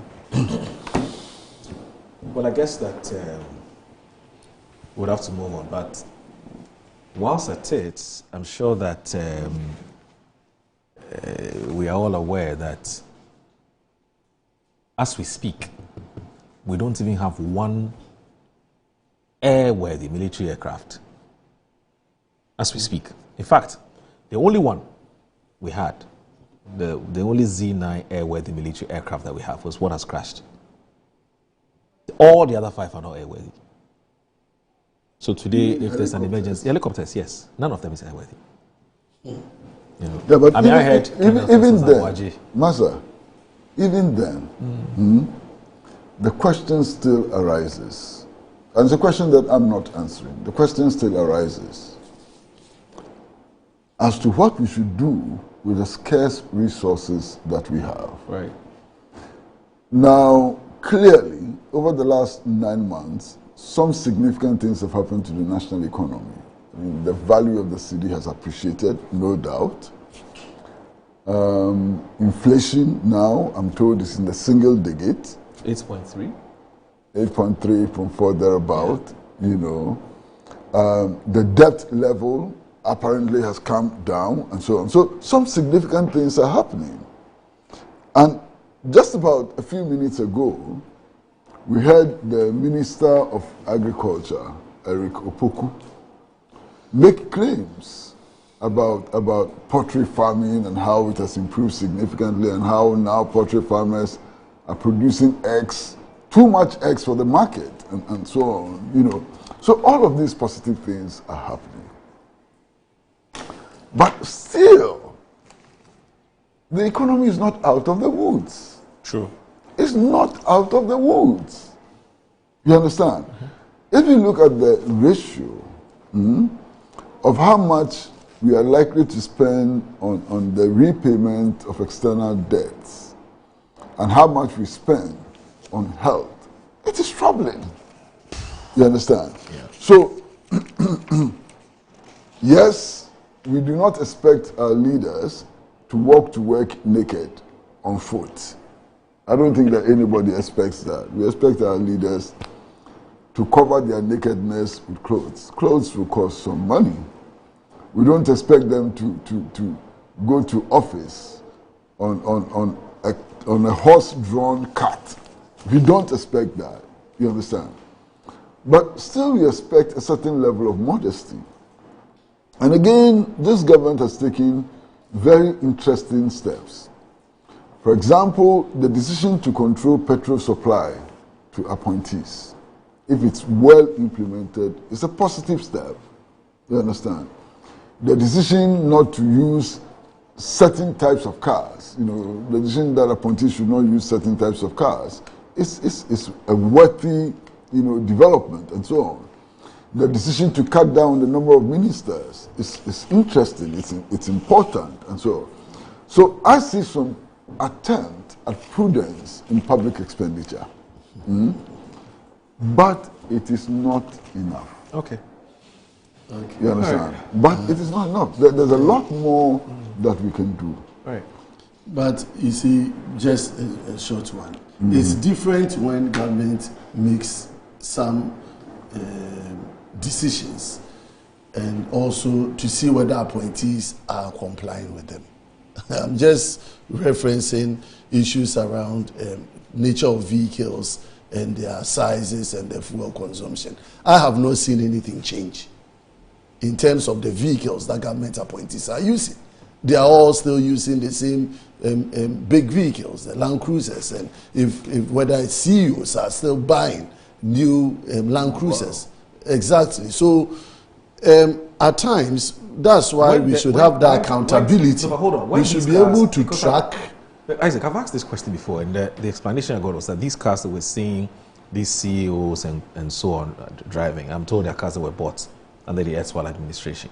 And they have to be used. And a good number of them were bought previous years, but yes. New ones are being bought. Of course, yes. You can check from some of the CEOs that have been appointed into some of these agencies. They are using new Lexus or new Land Cruisers, and so government should be able to track what it says to what is happening on the ground, and then we can have periodic updates or reports to tell us that since government came up with this policy, these are the total number of vehicles that have been bought by across the state agencies. These are the cost, these are the how low we went, and these are the savings amongst others. And leadership should start from the presidency. Okay, leadership starts from the top, and so you can give this fiat to the CEOs and the directors and all. But how does government itself at the level of the Jubilee House or presidency show it? Because if government is moving, and you look at the number of vehicles that goes with the president, and then the cars and all of this, so it's an interesting conversation. Moro. I don't have any empirical evidence to challenge what the Honourable Member of Parliament is saying. But at least I know one case.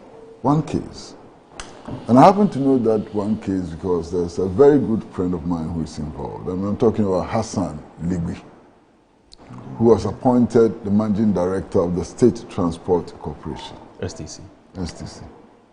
He went there. There's no official car for the managing director, CEO of State Transport Corporation. Where is it?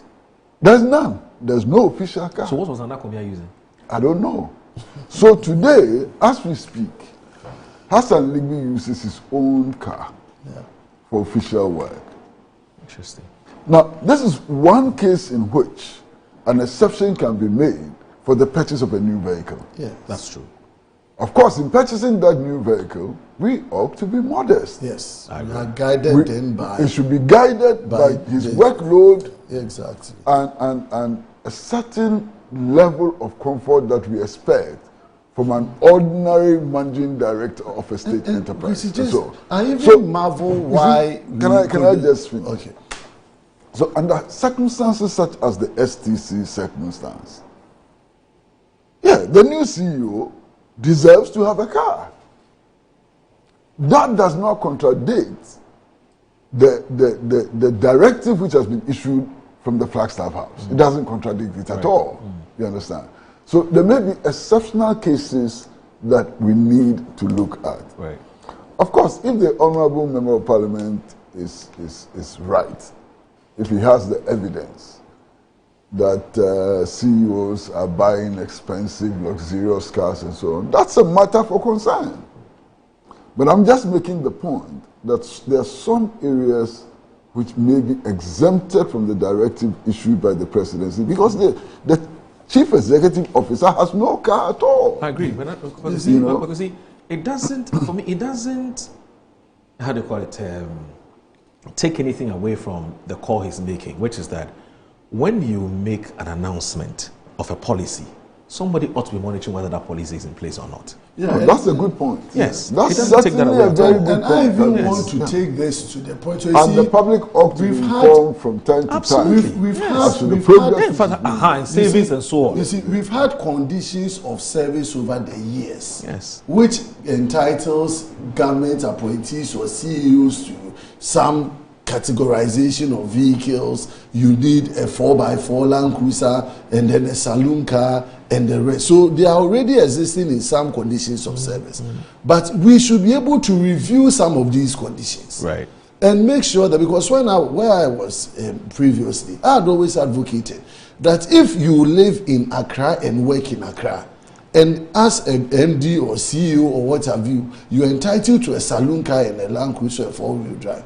If you are in Accra working from your home in Cantonment or Osu or wherever to Osu to work, why are you driving Land Cruiser when you have a saloon car? Can't we have government guidelines? Because I traveled to Malaysia some years ago, and top ministers and then top CEOs, they are all using saloon cars. If I'm an and MP, they are Toyota. No, but if I'm an MP, yes, and also a minister, yes, how do you check that? Yeah, so they use the ministry's vehicles. So they will take their personal car. You don't get the point I'm making. Right. If I'm an MP, yes, and I'm a minister, yes, remember that as an MP, I'm entitled to a car loan. That's correct. So I decided to take advantage of that car loan. I bought that Toyota, whatever car I want to buy. That's correct. I can decide to drive the car wherever and whenever. That's correct. But Inti Uhumia, you might think that I'm just a minister, but I'm also an MP. I agree, but that is when so that's where the lines are blurred. No, when that can become a conversation when you already have a clear policy direction that if you're working in Accra officially as a CEO or deputy CEO and whether MP or not. No, so that's for government appointees. Yeah, so but I'm saying that some of the government appointees I'm coming. I'm saying that when you have that direction, yes, okay, then you know that about 80% of the total number of appointees, because appointees are in excess of 4,000-5,000 of government. They are in excess of 4,000-5,000. The number of MPs serving in these categories are less than 50, because already government ministers are 50 and deputy ministers. So the chunk of the waste or the cost to government expenditure sits at those units. And I'm just figuring out a new conversation that I'm not convinced why as a country, because the four-wheel drives and the rest are supposed to enhance your work when it comes to traveling to areas where you need robust vehicles. Yes, I'm saying that. So it's an ideal call and it's a fair one, but I'm saying that. So take, for instance, in the case of Uncle Kwesi's friend, who I don't know whether he now has he has a car, he has a new car, but he was using his own SUV. He was using not SUV, okay, saloon. It's a saloon car. But assuming this person, but his condition of service will give him a Land Cruiser. Currently, his conditions of service. So you see him driving the Land Cruiser, yes, and may think the Land Cruiser belongs to the states. Maybe it's for him. That's a different. And then say that I'm saying that. It's a good call. I totally agree with you, but I think the mechanics of it is what we really need to look at. But Moro, I mean, look, this conversation about the report on the crash of the aircraft is bringing up so many things. Yes. And one of the things that the Honourable Member of Parliament has brought up has to do with conditions of service for public servants. Yes. Master, some of those conditions are ridiculous to the extreme. For example? So ridiculous, it's unbelievable. We are living in Ghana. Some public servants, as part of their conditions of service, are entitled to spend their annual leave abroad. Can you believe it? Public servants working in Ghana are entitled to spend their annual leave abroad. Not just by themselves alone, but then they can take their spouses and dependents with them abroad to spend their annual leave. Now, do you know where this is coming from? This is coming from the colonial era, where most public servants, top civil servants and so on, came from the colonial metropolis. They were expatriates. And therefore, every year, they were entitled to annual leave in their countries of origin. Yeah. How many years after independence? We are still keeping this. So some of these public officials are still enjoying the conditions of service of the colonial officials. So it's a colonial. I mean, it's unbelievable. So colonial cultural relic. Yes. Well, I wish it were just a cultural relic. I mean, they have assumed the positions and privileges of the colonialists. Yeah. No change. So you are working in Ghana, you are employed by the government of Ghana, you are being paid by the Ghanaian taxpayer, but every year you are entitled to annual leave, which you must enjoy outside Ghana. And you don't go alone, you go with dependents and you go with your spouse. And what is wrong with us? Because we have not been discussing this. We don't talk about them. And I mean, these are the conversations. You are Ghanaian. Emancipate yourself from mental slavery. Yeah, so Moro, can you believe this? You are Ghanaian. Oh God. You probably went to school in Ghana. Yes. You are employed by the government of Ghana. But every year, you are entitled to spend your annual leave abroad with your wife and dependents. Yeah, the person has not even gone to Tamale to go and see Mole Game Reserve. It's right there. It's possible that the person sitting in Accra has never been to Kumasi. Yes. But is entitled to spend his or her annual leave abroad. These are conditions. Yeah, these are places of preference. Okay, America. New York, Washington, London, Paris, Bonn. Unbelievable. Hey, Ghana, man. Where do you want them to go? Sogakope. Go to Sogakope and Techiman and then Mole Game Reserve. Maybe when you recommend a place for them, they would take advantage of it. It shouldn't be in their conditions of service at all. Yeah, I know. That should be expunged from the conditions of service of all public officers immediately. Yeah. Spend your annual leave here. Now, if you choose to travel, you make your own savings and you travel. Exactly. Exactly. You know. So these are all things that I believe anyway. we need to. So today is Wednesday. So on Monday, yes, there was some. You know, I don't like to call it drama because as somebody who was taught by Professor Martin Owusu back in the University of Ghana, Legon, he's always been warning us against redefining what is drama, but we are allowed to loosely use the term drama to describe certain, what do you call it, developments, such as what happened in Parliament on Monday. So the immediate past CJ has been basically relieved of her position under some circumstances that a minority still disagree with. Now, but we have to appoint a new CJ because the current CJ has been acting in that position for about 204 days now, isn't it? About 204 days now. And so he has to be confirmed. He can't be in that acting capacity forever. So he has to be confirmed. And then your group, I'm talking about the minority, raised some fundamental and preliminary issues with his vetting before the Speaker of the House. Speaker says, I disagree, because if I grant your wish, it will set a bad precedent. Because we do not want to immobilize another arm of government because you have some concern. So let it slide, let it go. And then you decided to bring back the same issues that you raised before the Speaker, which the Speaker disagrees with you, before a committee. And the committee's chair and the majority leader are raising some serious and grave concerns about those issues that you've raised. And not just those issues, how you raised them and when you've raised them and where you are raising them. So that's what has brought about this confusion in Parliament. In fact, finally, you decided to reject the nomination, and then you walked out. I don't want to say you boycotted it, because technically speaking, you didn't boycott because there was some participation, except that you didn't conclude it, and so you walked out. I think that technically speaking, yes, those who argue that are right. I mean, you walked out. And even after walking out yesterday in Parliament, you brought up the matter again, plus, of course, the lithium agreement.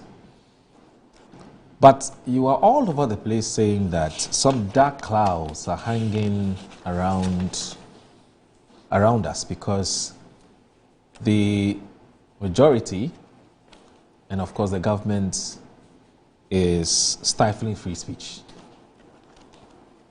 The majority won't allow you to speak, and so you are an unhappy lot.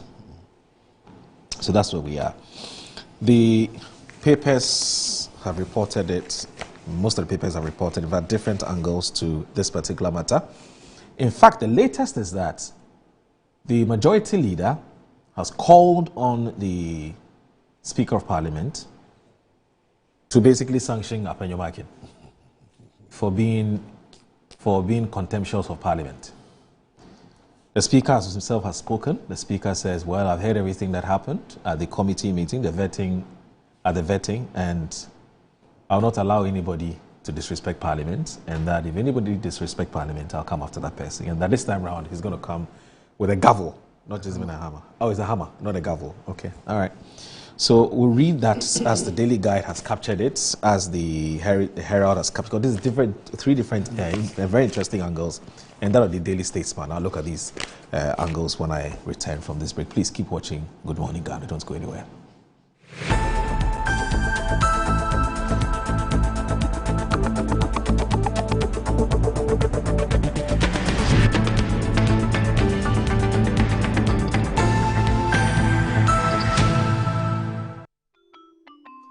Start your kids' day the right way, filled with confidence to take on any challenge. Pepsodent Kids contains the right amount of fluoride and sugar acid protection to care for their developing gums and teeth.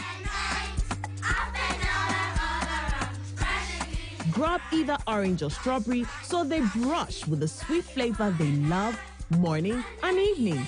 Pepsodent Kids, giving your children a bright smile for a brighter future. Me chechi woni nara me din e de baby da pa me di ade sonko kra na ebremo nya ode to aduane mo ama waduane e de pa na me de bremo eno any some spices in here ebu wa wo bebre o various flavors ubenya eya akoko ubenya nantwie ye de ku jollof mu ma emu ye de ubenya ne de ku nkwan ye de ku froye mu ho na ko pebito na ema waduane enye de unyimi nia ye nkon ye konko tie nyankofo eka. Autant de communication, we all enjoy Uduba, the Samu spices. One in the essence, no pie. I'm going to get that yaga. Samu spices in a Sabi, Daddy so say. Samu spices, Moon Samu. Samu spices, Nyama chicken. Samu spices, In Sanaka in Ketwa, measure 10 grams. Yawa chicken, spaghetti, garlic and ginger, stew, and jollof, and the flavors of Bebre. Samu spices, yes, Saka. FDIJ Jadien Kratwayatu.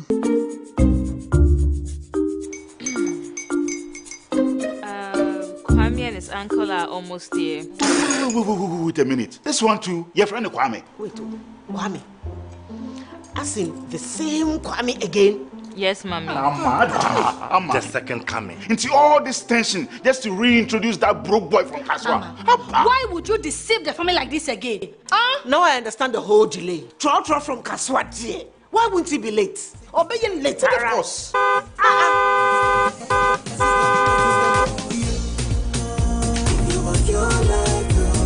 Star 712 hash, star 712 hash. You go be the luckiest. Copy from to jet be luckiest. From not the cause she be luckiest. Yeah, you go be luckiest.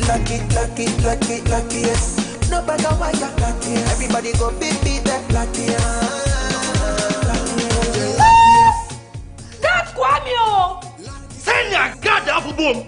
If you put it toye, so would the coming of the Son of Man be. Is that his car? Ha! Even now, your shadow the way designer. I use my own mouth to reject him. Oh, this is my mouth. Look at that. Kwame, my son. Now, tell me the truth. How did this all happen? Oh, Mommy, simple delation. Mr. Good Luck no check me well. Yeah, man. Easy car. Or dial star 712 hash. The devil is a liar. He picked his ticket and entered his lucky 5-digit number. I'm his birthday. Oh, how romantic.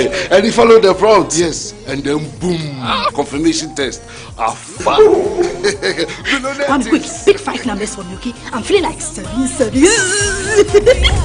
Dial star 712 hash. Choose your ticket.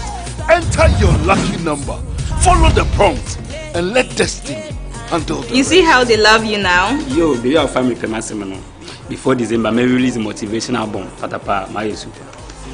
This promotion is regulated by the NLA on the Caritas platform.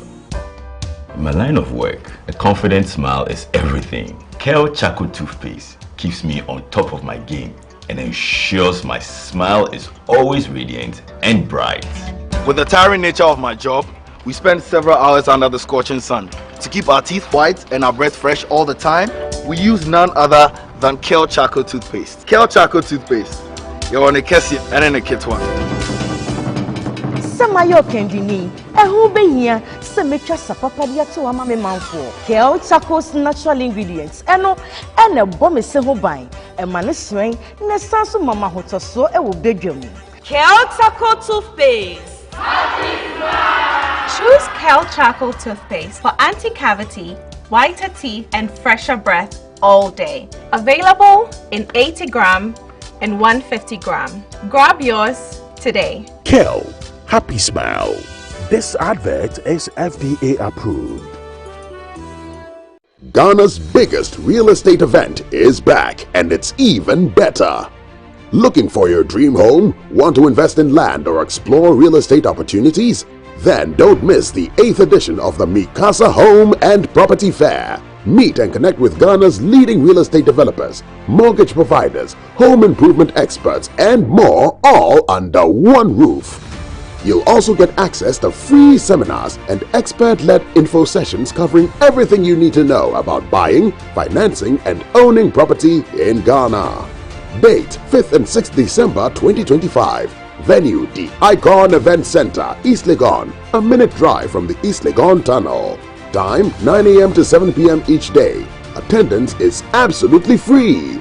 Register at mikasa.com/fair. Headline sponsor, Gold Key Properties. Platinum sponsor, Clifton Homes. Media partner, City FM and Channel 1 TV.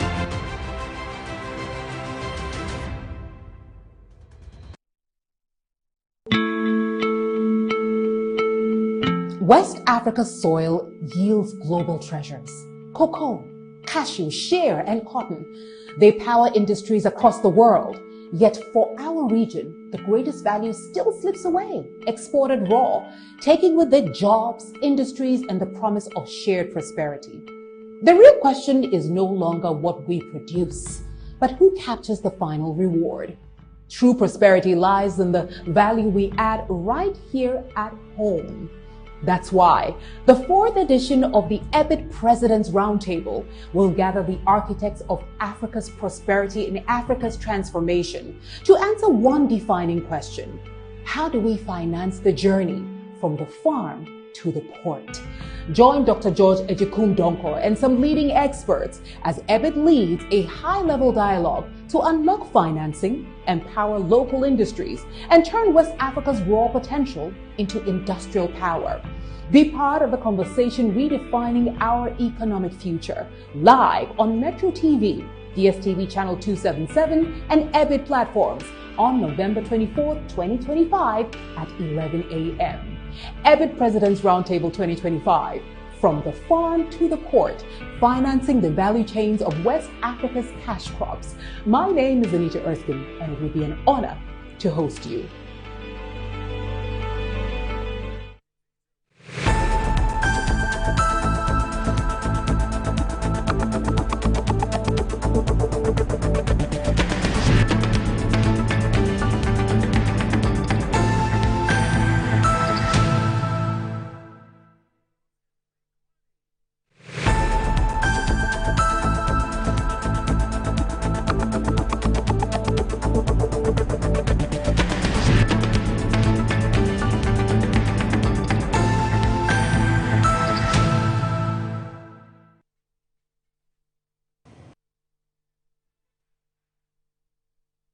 My attention was drawn to a few things.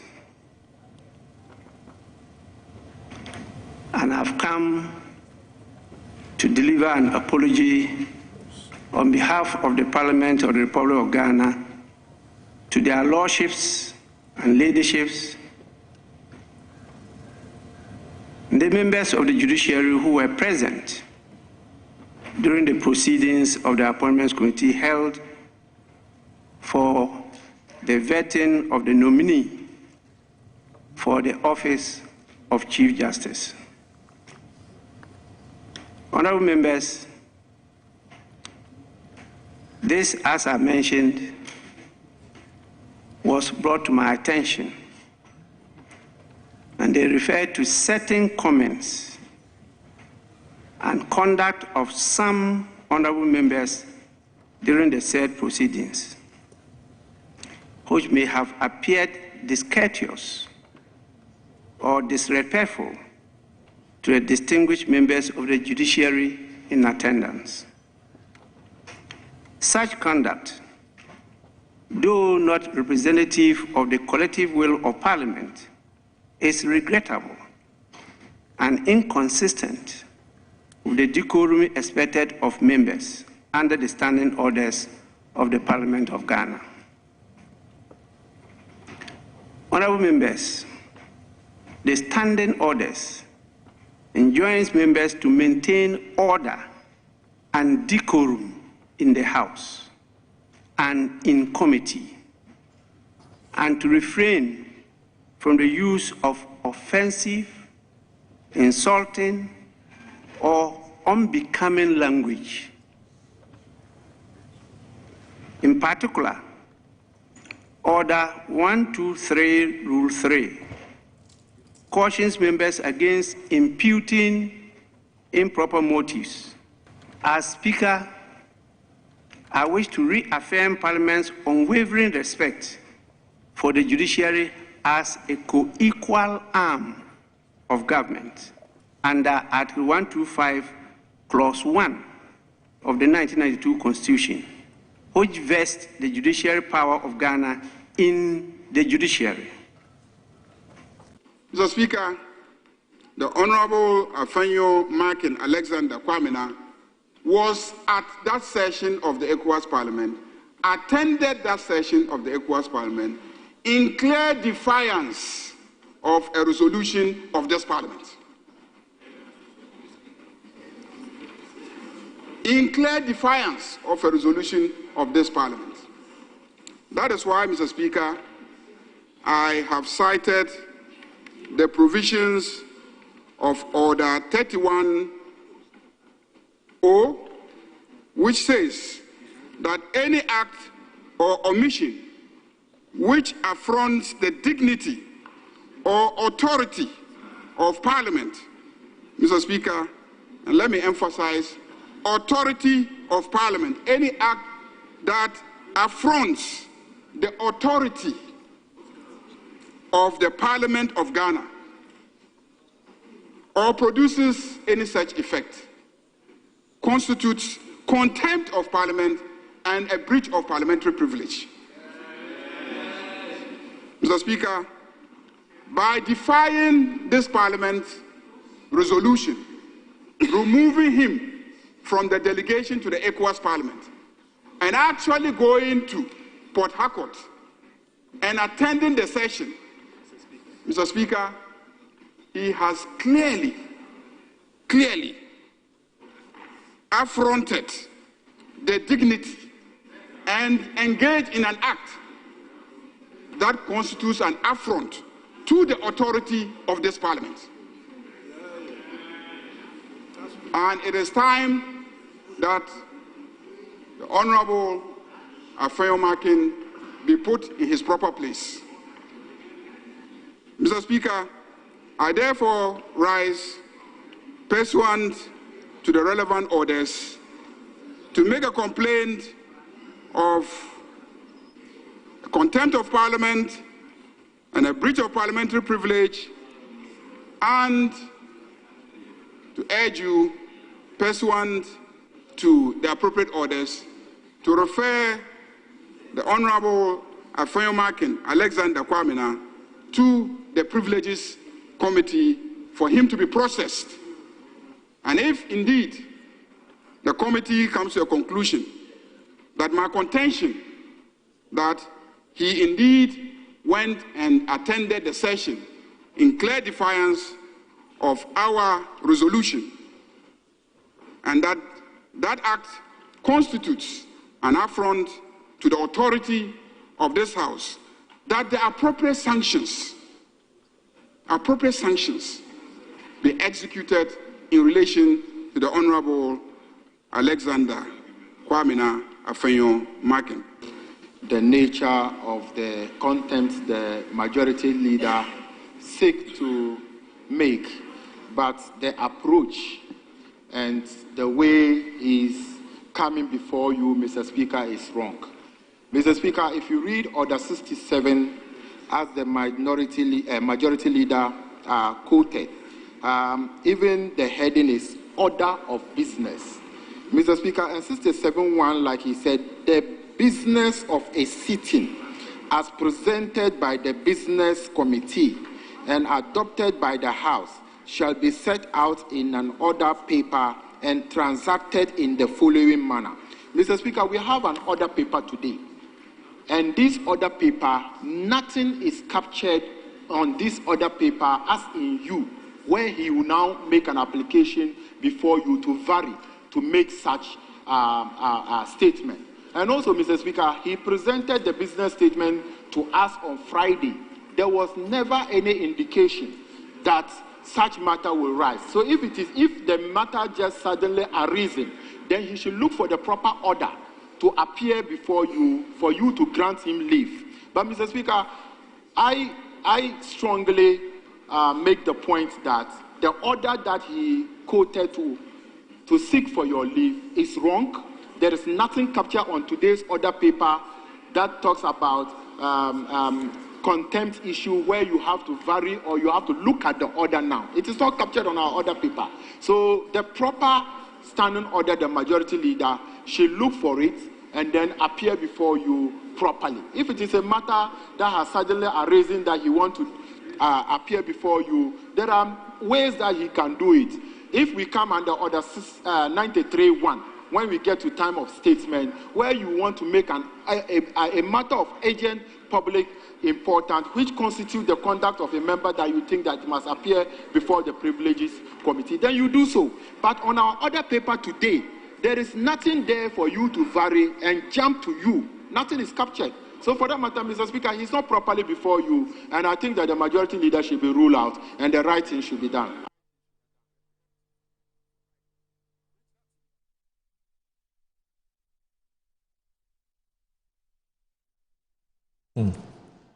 Parliament. Honorable. Yes.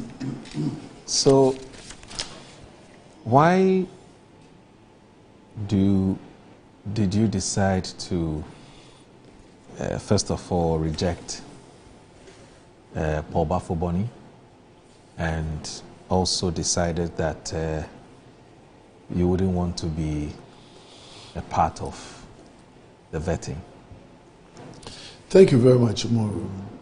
Moro, it's with very heavy heart that I speak these things. I have been on record and I've stated my position very clearly that I totally disagree with the reasons that led to the removal of the former Chief Justice Gertrude Torkornoo. Okay. We have the Constitution that makes provision for how to remove a Chief Justice under Article 146. Sorry, before you go there, let me just do a paragraph each of the papers that I advertised earlier. It's extremely important. So if you look at today's Daily Guide, page 6, I'll just do two paragraphs. So Ayariga fights Afenyo-Markin over vetting showdown. So Ernest Kofi Addo says that the majority leader, Mahama Ayariga, has called on the Speaker, Alban Sumana Bagbin, to refer the minority leader, Alexander Afenyo-Markin, to the Privileges Committee for Contempt of Parliament. And it says Mr. Ayariga accused the Efutu Member of Parliament of acting in clear defiance of a resolution passed by Parliament on July 22, 2025, which removed the name from Ghana's delegation to the ECOWAS Parliament.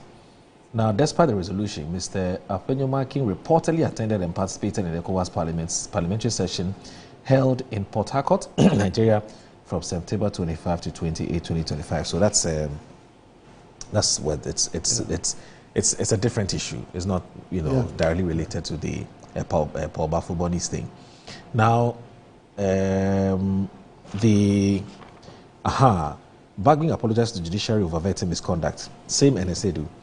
So the Speaker of Parliament, Alban Sumana Bagbin, has formally apologized on behalf of Parliament to members of the judiciary following what he described as discourteous behavior by some members of Parliament during the vetting of the Chief Justice nominee on Monday. Addressing the House yesterday, Mr. Bagbin said his attention had been drawn to comment and conduct exhibited by certain MPs during the Appointments Committee proceedings, which may have appeared disrespectful to members of the judiciary who were in attendance. Such conduct, though not representative of the collective will of Parliament, is regrettable and inconsistent with the decorum expected of members under the standing orders of Parliament, according to him. And then you have this one that says Vetting of CJ nominee coordinated assault on judicial independence. That story is on page 2. And it says the minority leader in parliament, Osahene Alexander Afenyomarkin, has described the entire process of vetting the Chief Justice nominee, Justice Paul Bafuboni, as a coordinated assault on judicial independence. Addressing the Appointments Committee of Parliament, the minority leader accused the executive and certain elements within the ruling establishment of orchestrating a nomination to undermine the sanctity and autonomy of Ghana's judiciary.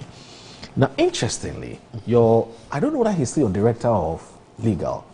I'm talking about Gary Nimako. Okay. Is he still a director of legal? So what's the difference between his position and that of Frank Davis? Frank Davis chairs now, I think, our constitutional and legal affairs. Yes. Okay, committee of the party. So Gary has been expressing some very interesting views, and it ties in with what exactly you're about to say about your stance on Tokonu and so on. Now he says MPP divided over continuous support for Gertrude Tokonu as Gary Nimako decamps. Now it says, and this is the Herald. Yeah. The Herald has gathered reports of deepening divisions within the opposition New Patriotic Party over the dismissal of Justice Gertrude Tokonu, while some within the party argue that it is time to move on from the controversy. Others insist that the MPP must rally behind the former Chief Justice and support her in any action she chooses to take against the John Mahama administration, viewing it as an opportunity to score political points. And it says among those who believe the party has done enough is Gary Nimako, the MPP's Director of Legal Affairs. Now, he is said to have deliberately refrained from public commentary on the matter to avoid heightening tensions within the party and among its supporters. However, prominent figures such as Minority Leader Alexander Afenyomarkin, National Organizer Nana B, General Secretary Justin Kodia Frimpong, and Vincent Ekwasefo are reportedly of the view that the party must stand firmly with Justice Tokonu to the end. They claim her removal forms part of an alleged attempt by President Mahama to take control of the judiciary. That's if what the Herald is saying is anything to go by. Right. I'm sure that you will address it. Yes. So, for me, as a matter of principle, and from the position of where do you stand?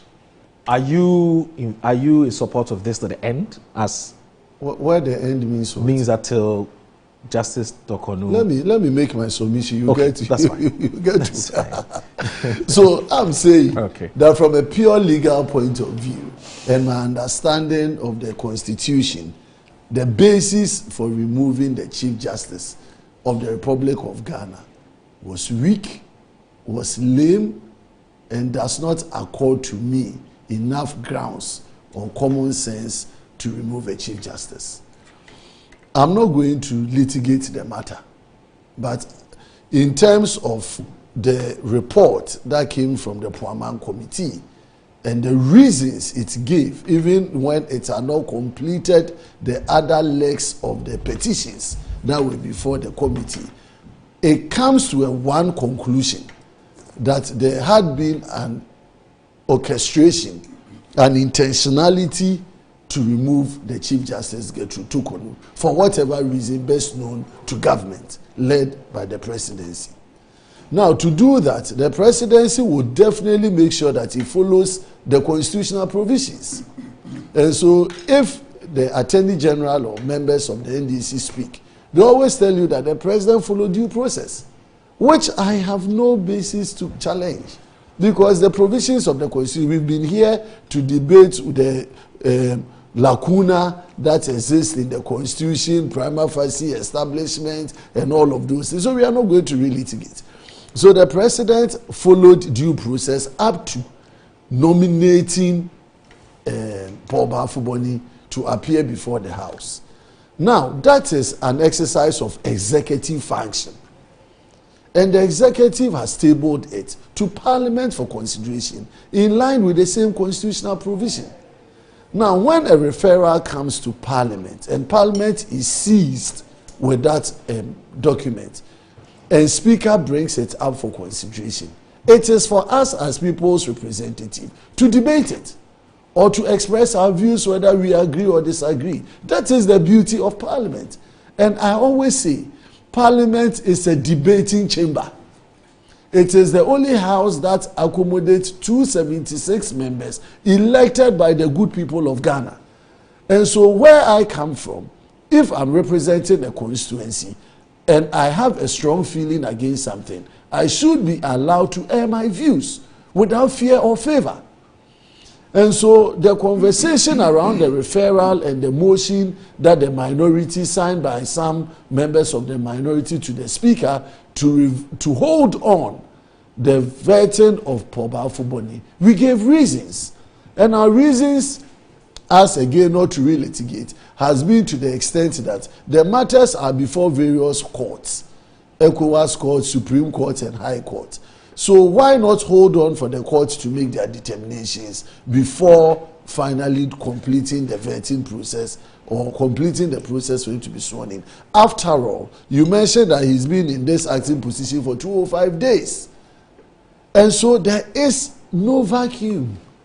And people try to connect this with presidential elections, and then when you have an issue, you can go to court and then the court can make it. They are different arrangements by the Constitution.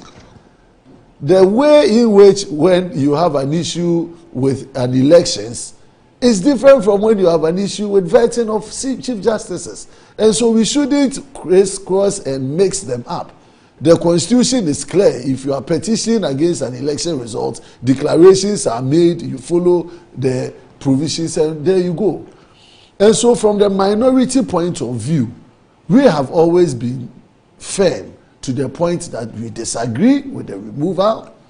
We think that Parliament should be consistent with its processes and procedures by staying away from matters that are sub judice, and have things determined before we continue. But Speaker made a ruling when the motion was filed. It wasn't even debated. The Speaker is the one who admits motion per our standing orders. And so the Speaker, having perused the motion, came to a conclusion that I don't even have basis to admit it for consideration. And so he rejected it. And we debated this in the House last week. And Speaker had to even come back to the floor of the House to give us reasons why he rejected it. For which reason we appeared before the Appointments Committee to vet Paul Bafuboni. Now, when you come to the Appointments Committee, we have our processes. Okay? We are guided by the Constitution, guided by the standing orders, guided by processes and procedures of Parliament. Now, one of the primary functions or primary scenarios that happen is that when the person takes his oath and the minority or the ranking has preliminary comments, he is allowed to make it. In fact, the chairman can make preliminary comments and the ranking can make preliminary comments. This is consistent since 1993, or at least when we had majority-minority from 1997. Every minority leader has had the opportunity to make preliminary comments. And so when the minority leader is making the preliminary comments and a majority leader disagrees, it is only fair that you wait for him to conclude his matters and then you have your bite. Of course, if you think that his submissions borders on some provisions of the standing order, breaches those provisions, that's why you can come on a point of order. And Ayariga came in a couple of times on points of orders. But it had become one too many. Because you see, when I'm reading a speech or I'm making a submission and you don't allow me to make my point to the end, you cannot even appreciate the point I'm making. Words can be misconstrued unless you take it in context. So sitting in the vetting room, I was completely taken aback by that posture or practice that, yes, the minority had come in with a strategy to come and embarrass the judiciary and so on. I disagree. We never took a decision to come to the floor of the House or to go to vetting and then embarrass anybody. That had never happened in all the briefings we took before going for the vetting. But we were entitled to make a strong case of our position. And if certain words are used and you think they are harsh, of course, yes, you raise it. The speaker or the chairman has a right to make a ruling. And then if he thinks it is harsh and has to be expunged, he makes those declarations. But the banter between Ayariga always trying to object to every single word when you use it and it doesn't sound good in your ears, for me it's improper. Because in the House of Parliament, several words have been used that have gone. It's only if I use the word foolish. Foolish is a word. Unless you contextualize it in the statement I'm making, you cannot tell me that I've insulted anybody. But because Afenyo Makin had been interrupted so much, the sense of what he wanted to put across wasn't even there for people to make a judgment on. And that is why now there is that posturing or understanding that someone or the minority leader sought to embarrass the judiciary. Far from it. After a while, we had made it a point time and again that we have no issue with Paul Bafuboni. He's a wonderful judge. He's been at the Supreme Court from 2008. He's been one of the senior judges in this country. He's been at the bar for over 40 years or close to 40 years. So how would anybody in his rational contemplation have issue with him to serve as a Chief Justice? But when there are procedural breaches and we think that we have a case to make and we are saying that hold on for us to exhaust the process and you even disagree with me, let me make my say. After all, they say the minority will make their say or will have their say, the majority will have their way. Okay, Isaac, let me just two questions before Uncle Kwesi comes in. Why do you think that a vetting forum, is the right place to articulate your issues about what you deem to be procedural impropriety relative to the removal of Tokono? That's number one. Okay. The second question is this, that you were brought there, appointment committee members, to come and ask questions of a nominee. Yeah. Okay. Now, couldn't you have taken advantage of the questions, the opportunity you had to pose those questions to Bafuboni, okay, relative to whatever disagreements you have with the way the Tokono matter was handled?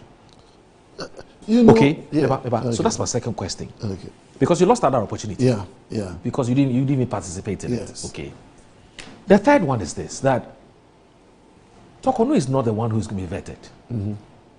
And yet, when the minority leader started his submission, in fact, that preliminary comments matter you mentioned is strike knowledge. That is not something that's been backed by the standing orders of the House. Yes. It's just time-tested convention. That's correct. So that the chairman of the committee I have could have stopped him and said, look, go, don't even do it. Yes. And he won't have any basis Yes. except a moral one. That's correct. To question the chairman for stopping him from making those comments. That's correct.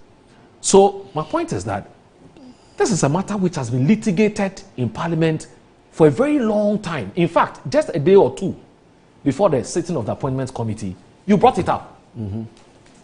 Okay? Mm-hmm. You're a lawyer. Mm-hmm. You've read the principles of res judicata. Mm-hmm. The matter has already been litigated. A decision has been made. Mm-hmm. And yet you brought it up again. Okay. At the committee. So 3 questions in one. Please help me with these questions because I'm wondering. Okay. So, you see, that is why I said preliminary comments are not supposed to be substantive matters for presentation. And that is why I believed that if we had exercised a little patience or leadership from Ayariga through the chairman and then the minority leader, if we had understood and had some caucuses on how these things are supposed to be dealt with, we shouldn't see what we saw. But that posturing or that mindset that someone had come in to embarrass, and so I will stop you from making comments that will seek to embarrass, and which led to all of those scenarios for me were inappropriate. But in the matter that, why? I still have my questions here. I had almost 7 to 8 deep questions for the Chief Justice. Oh, so you had prepared some questions for CJ? It is here. I will share them with you. Solid questions that were going to deal with some of these issues that were being raised. So unfortunately, all of us have been denied. Kindly share the top 3 with us, if you don't mind.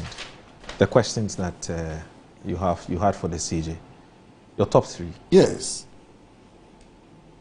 So the first one had to do with, another person has petitioned the president for the removal of the current acting chief justice. I'm aware. Okay. So my first question was to find out if he has received a petition, whether he knows a petition has been filed, whether he's been given the opportunity to respond for the president to make a prima facie determination, and whether if he has been given, because I know from my checks that he's been given a copy of the petition to respond to. And so if a petition has already been brought and he's supposed to answer or provide response to it, what would be the basis for him to even appear before us to be confirmed as a chief justice when there's a pending petition that can lead to a removal? Is that what you're describing as a disputed? Oh, no. Me, that disputed is never coming from me. Okay. And I wouldn't use disputed in any context from there. So that's one of the questions. So that would have been my first question to him. Okay. My second question would have centered on the variety of cases that he himself, whether when the Chief Justice Tokonu was removed, there was always the likelihood that he was going to act, and he was made to act. But as the acting Chief Justice, he is supposed to be empaneling the judges. So if you yourself have an interest in a matter, and then you are supposed to empanel judges to sit to determine a matter that you have an interest, how do you feel the context of you being an acting Chief Justice, empaneling judges to make a determination on a matter that you are an interested party?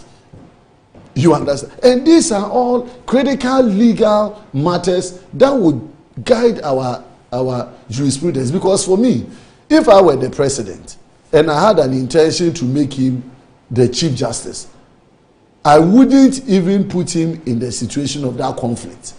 I would have given someone an acting Chief Justice and bring him when I want to make a final or a more substantive Chief Justice, so that there wouldn't be a conflict of the person being a beneficiary of a process that he himself is supposed to superintend. But I'm saying, but you see, let me. That's fine. No, that's your second question. Yes.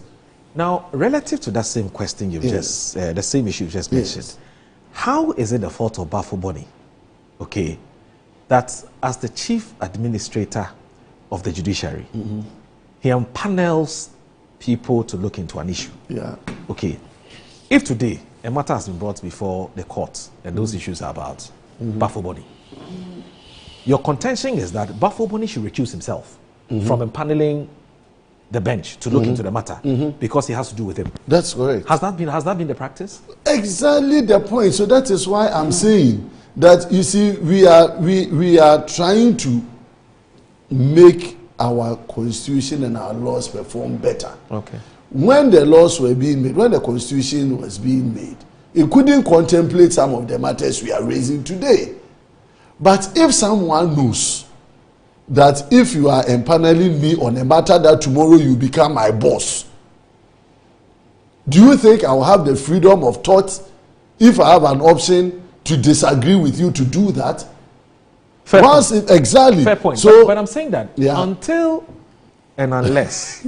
So he has to give me. So that's why it's a question to him to explain. That's fine. But you decided not to take advantage. So I'm coming. Of the opportunity to ask him that question. Coming. You decided to walk out. So I'm coming. But still staying on that matter. Okay. Let me add my third to until the architecture of the constitution is changed. That is the status quo. It is what it is, and we have to go by it. All right. So exactly. All right. My third. I saw I had 7. The third was about administrative decisions that he has made since he became acting Chief Justice. You know, he has been transferring people at the courts, right? Both judges and non-judges. And these were some of the reasons why the former Chief Justice, the petitions that came before against the former Chief Justice. Okay, so I had some specific details which I will not put on record here, which if I had the benefit of interrogating him or vetting him, I would have put before him, which were very similar So the question would have been what? The question would have been what? Yes. So is he guided by those decisions that he's made today as acting Chief Justice, and whether he thinks that those decisions that his predecessor had taken was wrong? Okay, let me ask you this, Honorable. Are you, by this submission, suggesting, or the impression I get, let me rather put it that way, that you were more interested in your minority leader taking his time to deliver his preliminary comments, than posing these questions to the Chief Justice? You know, those preliminary comments come as a matter of practice. It wouldn't have taken even 20 minutes. No problem, but I'm saying that. Maybe you're not getting my question. Is that yes? Could you, as members of the minority, have implored upon your leader and said, listen, you want to make your preliminary comment, whether 5, 10, 15, 20 minutes, that's not for me the issue. But the majority leader and the chairman appear to be comfortable. So you know what? You let it slide. Because we have more important exercise to conduct, which is to ask these, what you believe are poignant questions to the acting CJ. Yes. But when I was watching, I noticed all of you were, you appear to be loving it. Oh, no, the banter between Apenyo Making and the majority leader. No, we couldn't have loved it.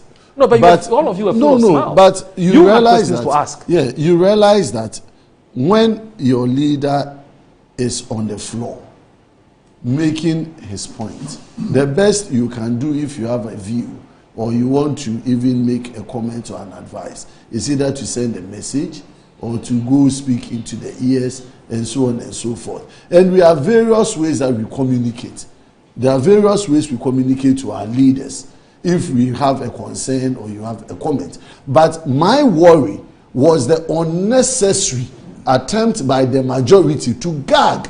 And this is where I'm coming from, because I'm saying that as former minority leaders of the House who have had the benefit of making even worse preliminary comments adverting, we've had worse preliminary comments adverting in years past, and nobody had taken offense.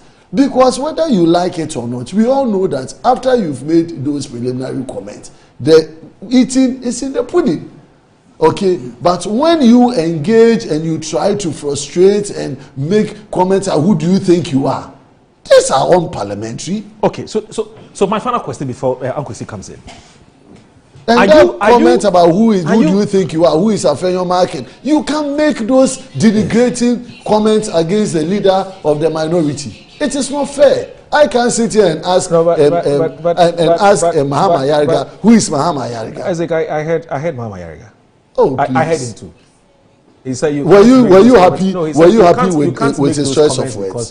He didn't say who you are. I mean, who do you think you are? It's a bit go back to Hansard. I will bring you the Hansard that. When he said, who do you think you are? He said that? Oh, you have it in Hansard? I'll bring you some. Do you think you are Afenyo Makin? Who do you think you are? Uncle Kwesi. Did you watch the vetting? I did. Oh, you see? Okay. I mean, sometimes. Let me please say that kindly again. Management has given us some 15 more minutes, so we're grateful. Okay. I appreciate it. Thank you. Yeah. You may not even need it. But see, sometimes when I sit back and I watch the minority in Parliament and its parent party, I just can't help feeling amused, completely amused. You see, a few months ago, this minority was actually involved in the organization of a demonstration. And it made the case that the Chief Justice was being removed because President Mahama is going to run for a third term. You remember? And that the removal of the Chief Justice is to facilitate the amendment of the Constitution to enable President Mahama run for a third term. Why are they still on that path? Because now President Mahama has announced that he's not going for a third term. So, you see, they have changed their position again. Completely changed their position again. What are they saying today? Are they still hanging on to the supposition that President Mahama wants to go for a third term, and that's why the Chief Justice is being removed? Are they still hanging on that? And that they will pack the judiciary. That one, you didn't hear that. But he's done it. For the purposes of enabling President Mahama to go for a third term. That was your argument. No, and packing, more importantly, packing the judiciary packing for the purpose, for his purpose. Yes. Packing the judiciary for the purpose of enabling President Mahama to go for a third term. No, that one, I don't think that has been our strongest position, Kwesi. But it has been your position. No, I'm saying... You want to deny that? Why? Kwesi, I'm telling you that where I sit and what I know, the argument has always been that President Mahama is trying to remove the Chief Justice so that he can have unfettered control over the judiciary, including empaneling or getting more aligned people to the bench. For the purpose for the purpose and more. Obey the third term, I can win more. This is the argument you made. Now you're running away from your own argument. And you don't have the decency, at least, to look the public in the eye and to say that we were wrong. No, I disagree. You were clearly wrong. He has publicly declared that he's not running for a third term. He didn't have any way. You understand? So this is what sometimes makes me wonder. You know, it just makes me wonder. But let's put that aside. I watched the vetting. Look, I did literature. And I studied Shakespeare. Okay. So when the minority leader opened his statement with a quotation from Shakespeare and so on, I was sitting there and I was just wondering, what is this about? Where is he going?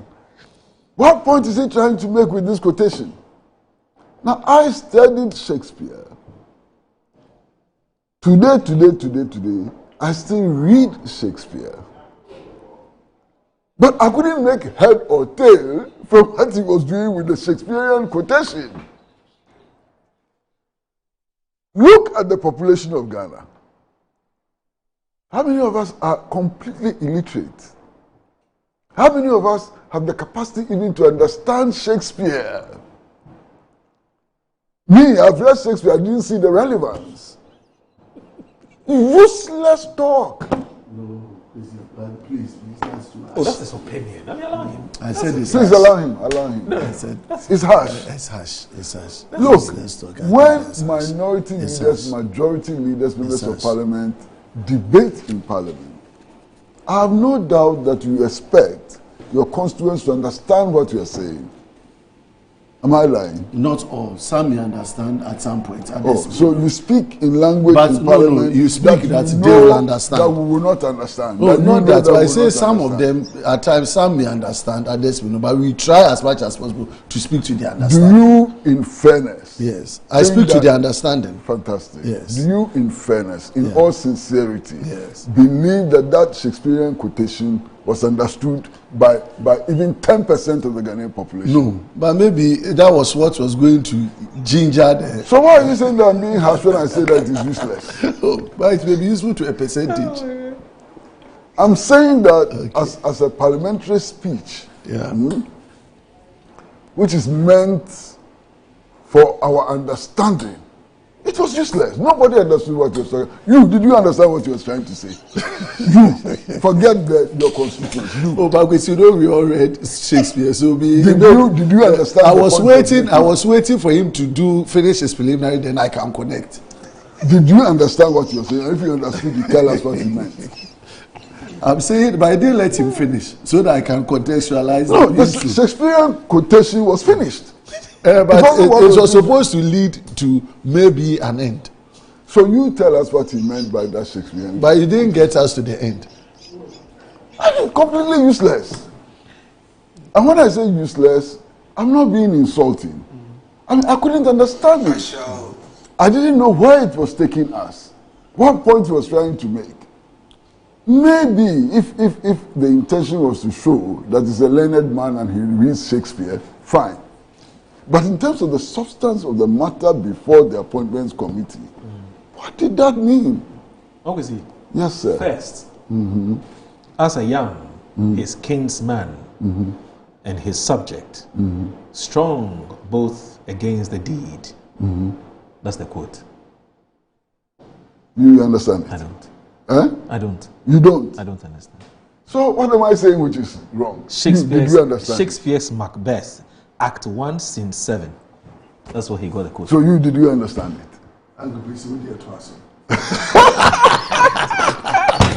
What do you to us that because of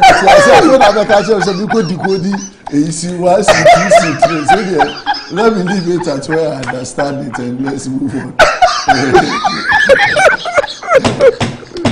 So this we have to train our people to understand literature more. How many of us are still doing it? I mean, you're the only hope he had to understand it. You two say you don't know. No, I don't want to encourage Kwesi in that part. He wants to take me on the path of unrighteousness. I don't want to go there. I decline that invitation.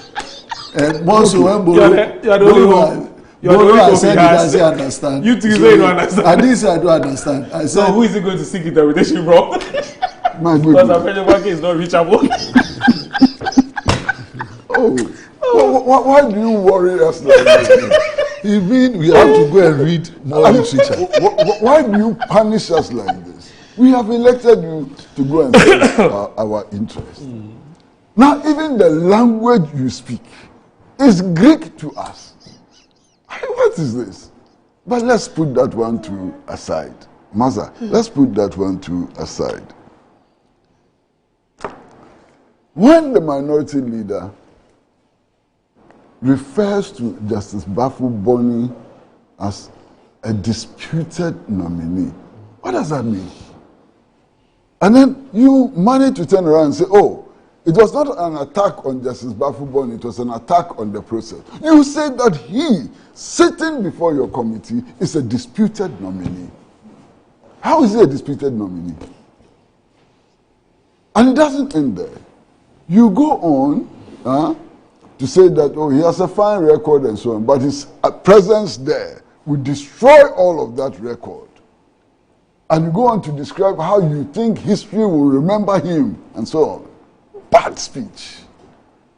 Very bad speech. You understand? Exceedingly bad speech. And you know what surprises me? Because on the side of the minority at the vetting committee, I saw many distinguished, respectable, sensible members of parliament from the New Patriotic Party. Many of them. I mean, brilliant people and so on, including you.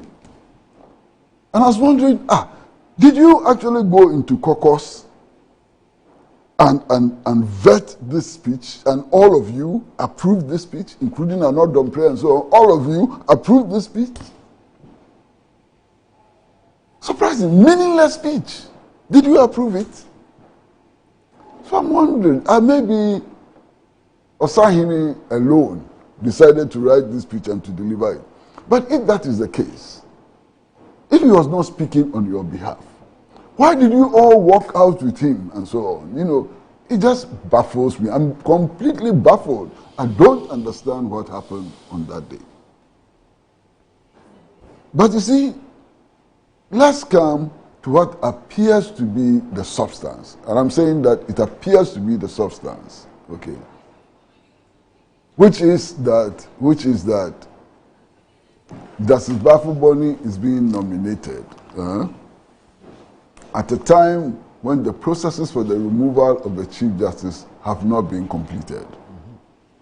Let us say that that is the substance, and let's test that. What are the processes? it's a constitutional process. Article 146 is so very clear. Talks about all the measures.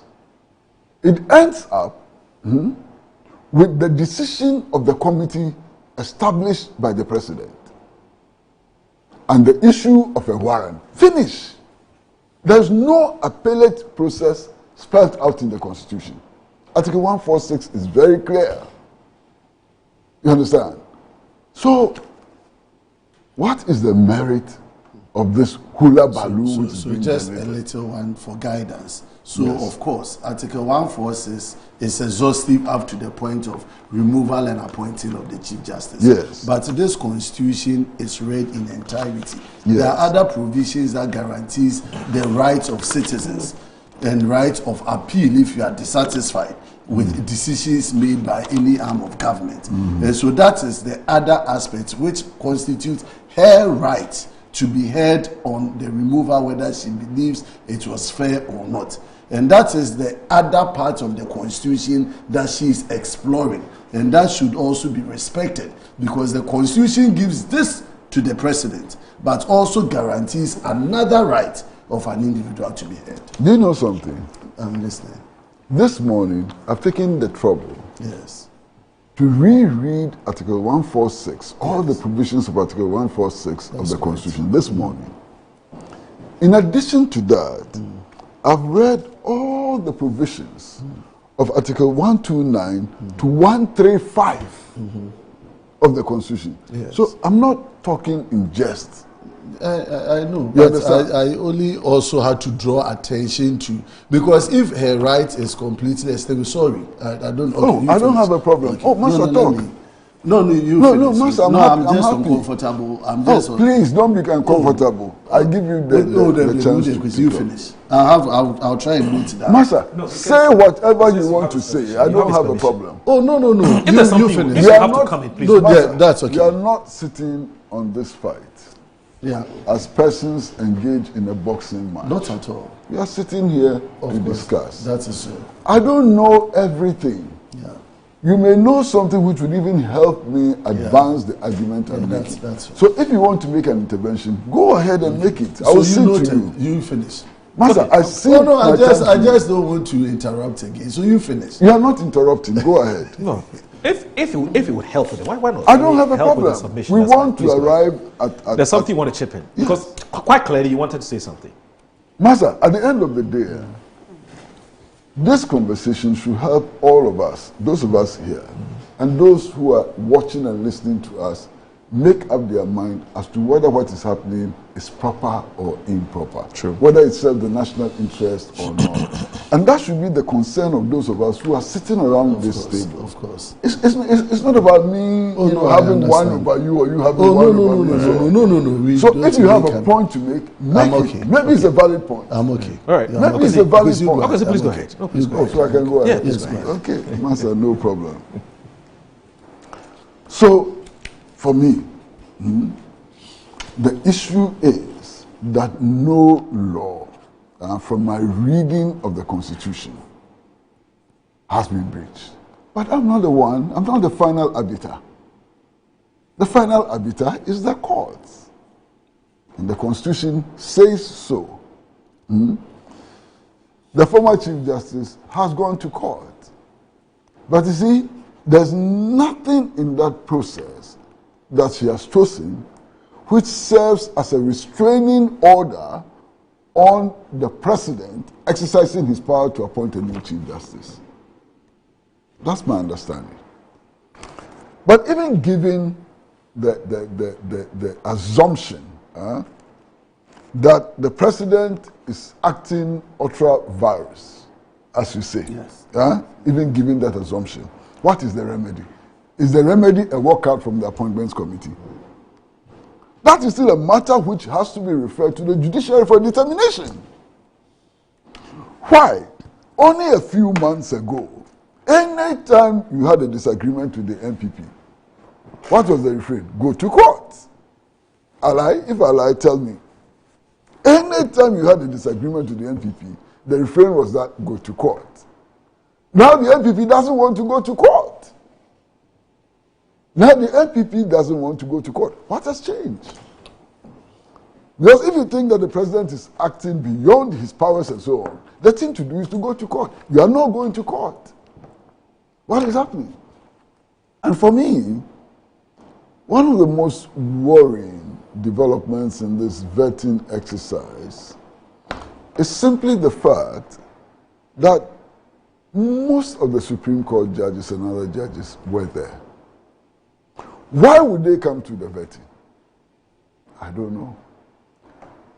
But am I wrong in suspecting or suggesting that they came to express solidarity with Justice Bafuboni? Because if they were so violently opposed to his nomination and his vetting, why would they come there? You understand? And then statements are made to impugn not just the integrity of Justice Bafuboni, but of all of the judges who were present at the vetting. I find that clearly unacceptable. Clearly unacceptable. And then I go to the history of Justice Bafuboni. I go to his history. Why?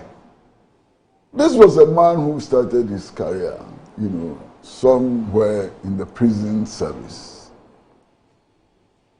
He practiced his law in Kumasi. He and Sir John, who became General Secretary of the New Patriotic Party, perhaps the most colorful General Secretary of the New Patriotic Party, and I'm using my words advisedly. Most colorful General Secretary of the New Patriotic Party, were in the same chambers. Okay? Do you know the name of the chamber? I won't remember immediately. KJTIA Chambers. Thank you, sir. You see why I was encouraging you to intercede? You have information that I don't have, But they were in KJTIA Chambers with Sir John and all of them. Interesting. He practiced for some time in Sekendi Takoradi. In what chambers? In what chambers? In the chambers of the late, what is his name? I've forgotten. A known opponent of the NDC and the PNDC. Okay? How did he get to the Court of Appeal? Appointed by President Kufuor. How did he get to the Supreme Court? Appointed by an NPP government, and so on. And in fact, Moro, to tell you the truth, I have not been happy with some of the decisions that Justice Bafuboni has made in his career. And I tell you that honestly. He's human. I remember, he's human. We are all human. I remember that he sat as an additional High Court judge over a case of a demonstration, as to whether or not people have a right to demonstrate and so on. And he made a decision that every demonstration is potentially violent. Every demonstration is potentially violent. And to that extent, anybody seeking to organize a demonstration needs a police permit. And I disagreed with him. And I disagree with him up till today. Because I'm of the view that the Constitution grants unfettered right to demonstrate. And by his interpretation of the public order law vis-a-vis the Constitution, he had damaged the constitutional provision on free expression and the right, and so on, and other rights and so on. So I disagreed with him, and I stated this disagreement publicly. Of course, no human being is perfect. You can't have a human being, whether as Chief Justice or President or Speaker or Parliament or trotro driver, whose views will always be correct by your judgment. It is not possible. So you look at the person's track record in fullness and so on. And I'm just wondering how anybody can describe Justice Bafuboni as an NDC stooge, or somebody who will do the bidding of the NDC, or somebody who is in cahoots with President Mahama to subvert the Constitution. His background doesn't support that. His practice as a judge doesn't support that. You understand? This is a judge like all judges. He has no blemish on his record. You may disagree with him on the basis of your philosophical outlook on the basis of your understanding of the Constitution and the law, but he has no blemish. In this long judicial career, he has had no blemish. Okay. So what is all this hula baloo about? This grandstanding? What is it about? Okay. You know. And then it is important also to note that yesterday when Mama Yariga asked that sanctions be applied against Honorable Afenyo-Markin, it was not in relation to his conduct at the vetting committee. Yeah, it was an ECOWAS matter. It was an ECOWAS matter. Fueled by what how can you come to that conclusion? Why? So don't you read Let me just read a few meanings? messages and I can just Am take I 2 not minutes. entitled to read meanings? Yes. You are entitled. So you are reading meanings. I said so. But since when did he return from ECOWAS? Let me just do this. Since when did he return from ECOWAS? They've been pending for some So time. you are reading meanings. I have to read meanings. All right, so Dennis Glass sends a message. Says, "Good morning. The Shakespeare quotation was meant more for the parliamentary records than for the vetting process. I agree with Uncle Kwesi. It was completely useless and self-serving. Osahene has to look sharp." This one here from Mancha Bruce II. He says the majority leader nominated the deputy minority leader, Honorable Cecilia Epieje, who vehemently declined her inclusion in Ghana's reconstituted delegation to the ECOWAS Parliament, describing the move as procedurally irregular, politically damaging, and lacking consultation. Indeed, she was not consulted prior to her nomination in a letter addressed to the Speaker of Parliament on Monday, July 22, 2025. She objected to her nomination as a replacement for Minority Leader Alexander Afenyo-Markin, who was at the time serving a valid term as the Deputy Speaker in the ECOWAS Parliament. Let's hear from him and the Minority Caucus before we crucify him. Amazing convictions. Greetings to Uncle Kwesi and MP Honorable Yabuama. And he continues to say there's a boy in every man. Uncle Kwesi is a very bad boy. Yabuama has been very smart by declining the invitation to interpret Act 1, Scene 7 of Shakespeare's Macbeth. Indeed, the primary message in Scene 1 is the introduction of the witch's prophet theme, which set the tone for the supernatural and faithful elements that would drive the plot as they plan to meet Macbeth upon the heath. Afenyo-Markin, in my considered opinion, was throwing heavy shades at the executive, the majority in Parliament, and the Justice Bafo-Boni for their roles in the removal of Justice Dokono. I'm sure that was what annoyed the majority leader, who clearly understood the message. And then Prosper Ashikwe says, Moro, look, the honorable minority leader and his team got it all wrong with this time round. The walkout was not necessary, if you ask me. And then finally, Samuel Brown said, if Ghana was serious, Paul Bafo-Boni would not have become Chief Justice after openly confessing to handling Atayi a 70-year sentence instead of 30 because he feared the robber might attack him if released earlier. Are we safe under a Chief Justice whose sentencing is guided by personal feelings rather than the law? The transactional speaker may apologize for the NDC MPs, but the NPP MPs in the August House stand firmly behind Osahene Afenyo-Markin. Our mighty few cannot be silenced. The NDC should remember that even Hitler's terror in the Nazi regime came to an end. Now, on the ECOWAS matter, he sends me a long one. Samuel, your message is very, very, very, very long. I'm not sure I'll be able to read everything. But Uncle Z, I want to thank you very much for joining us this morning. It's been wonderful having you. And then also, I know you wanted to say something. The title of Bad Boy. By Mancha Bruce. Yeah.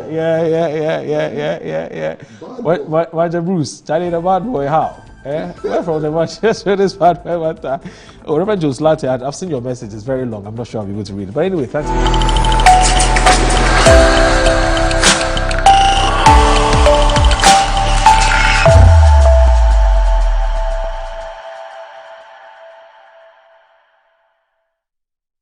Hello, my name is Kofi Oshodako. I'm the Director of Diaspora Affairs, Office of the President, Republic of Ghana. We're looking forward to something grand, something very spectacular, something mind-blowing that's going to happen between the 3rd and 5th of December. I don't know where you find yourself on earth.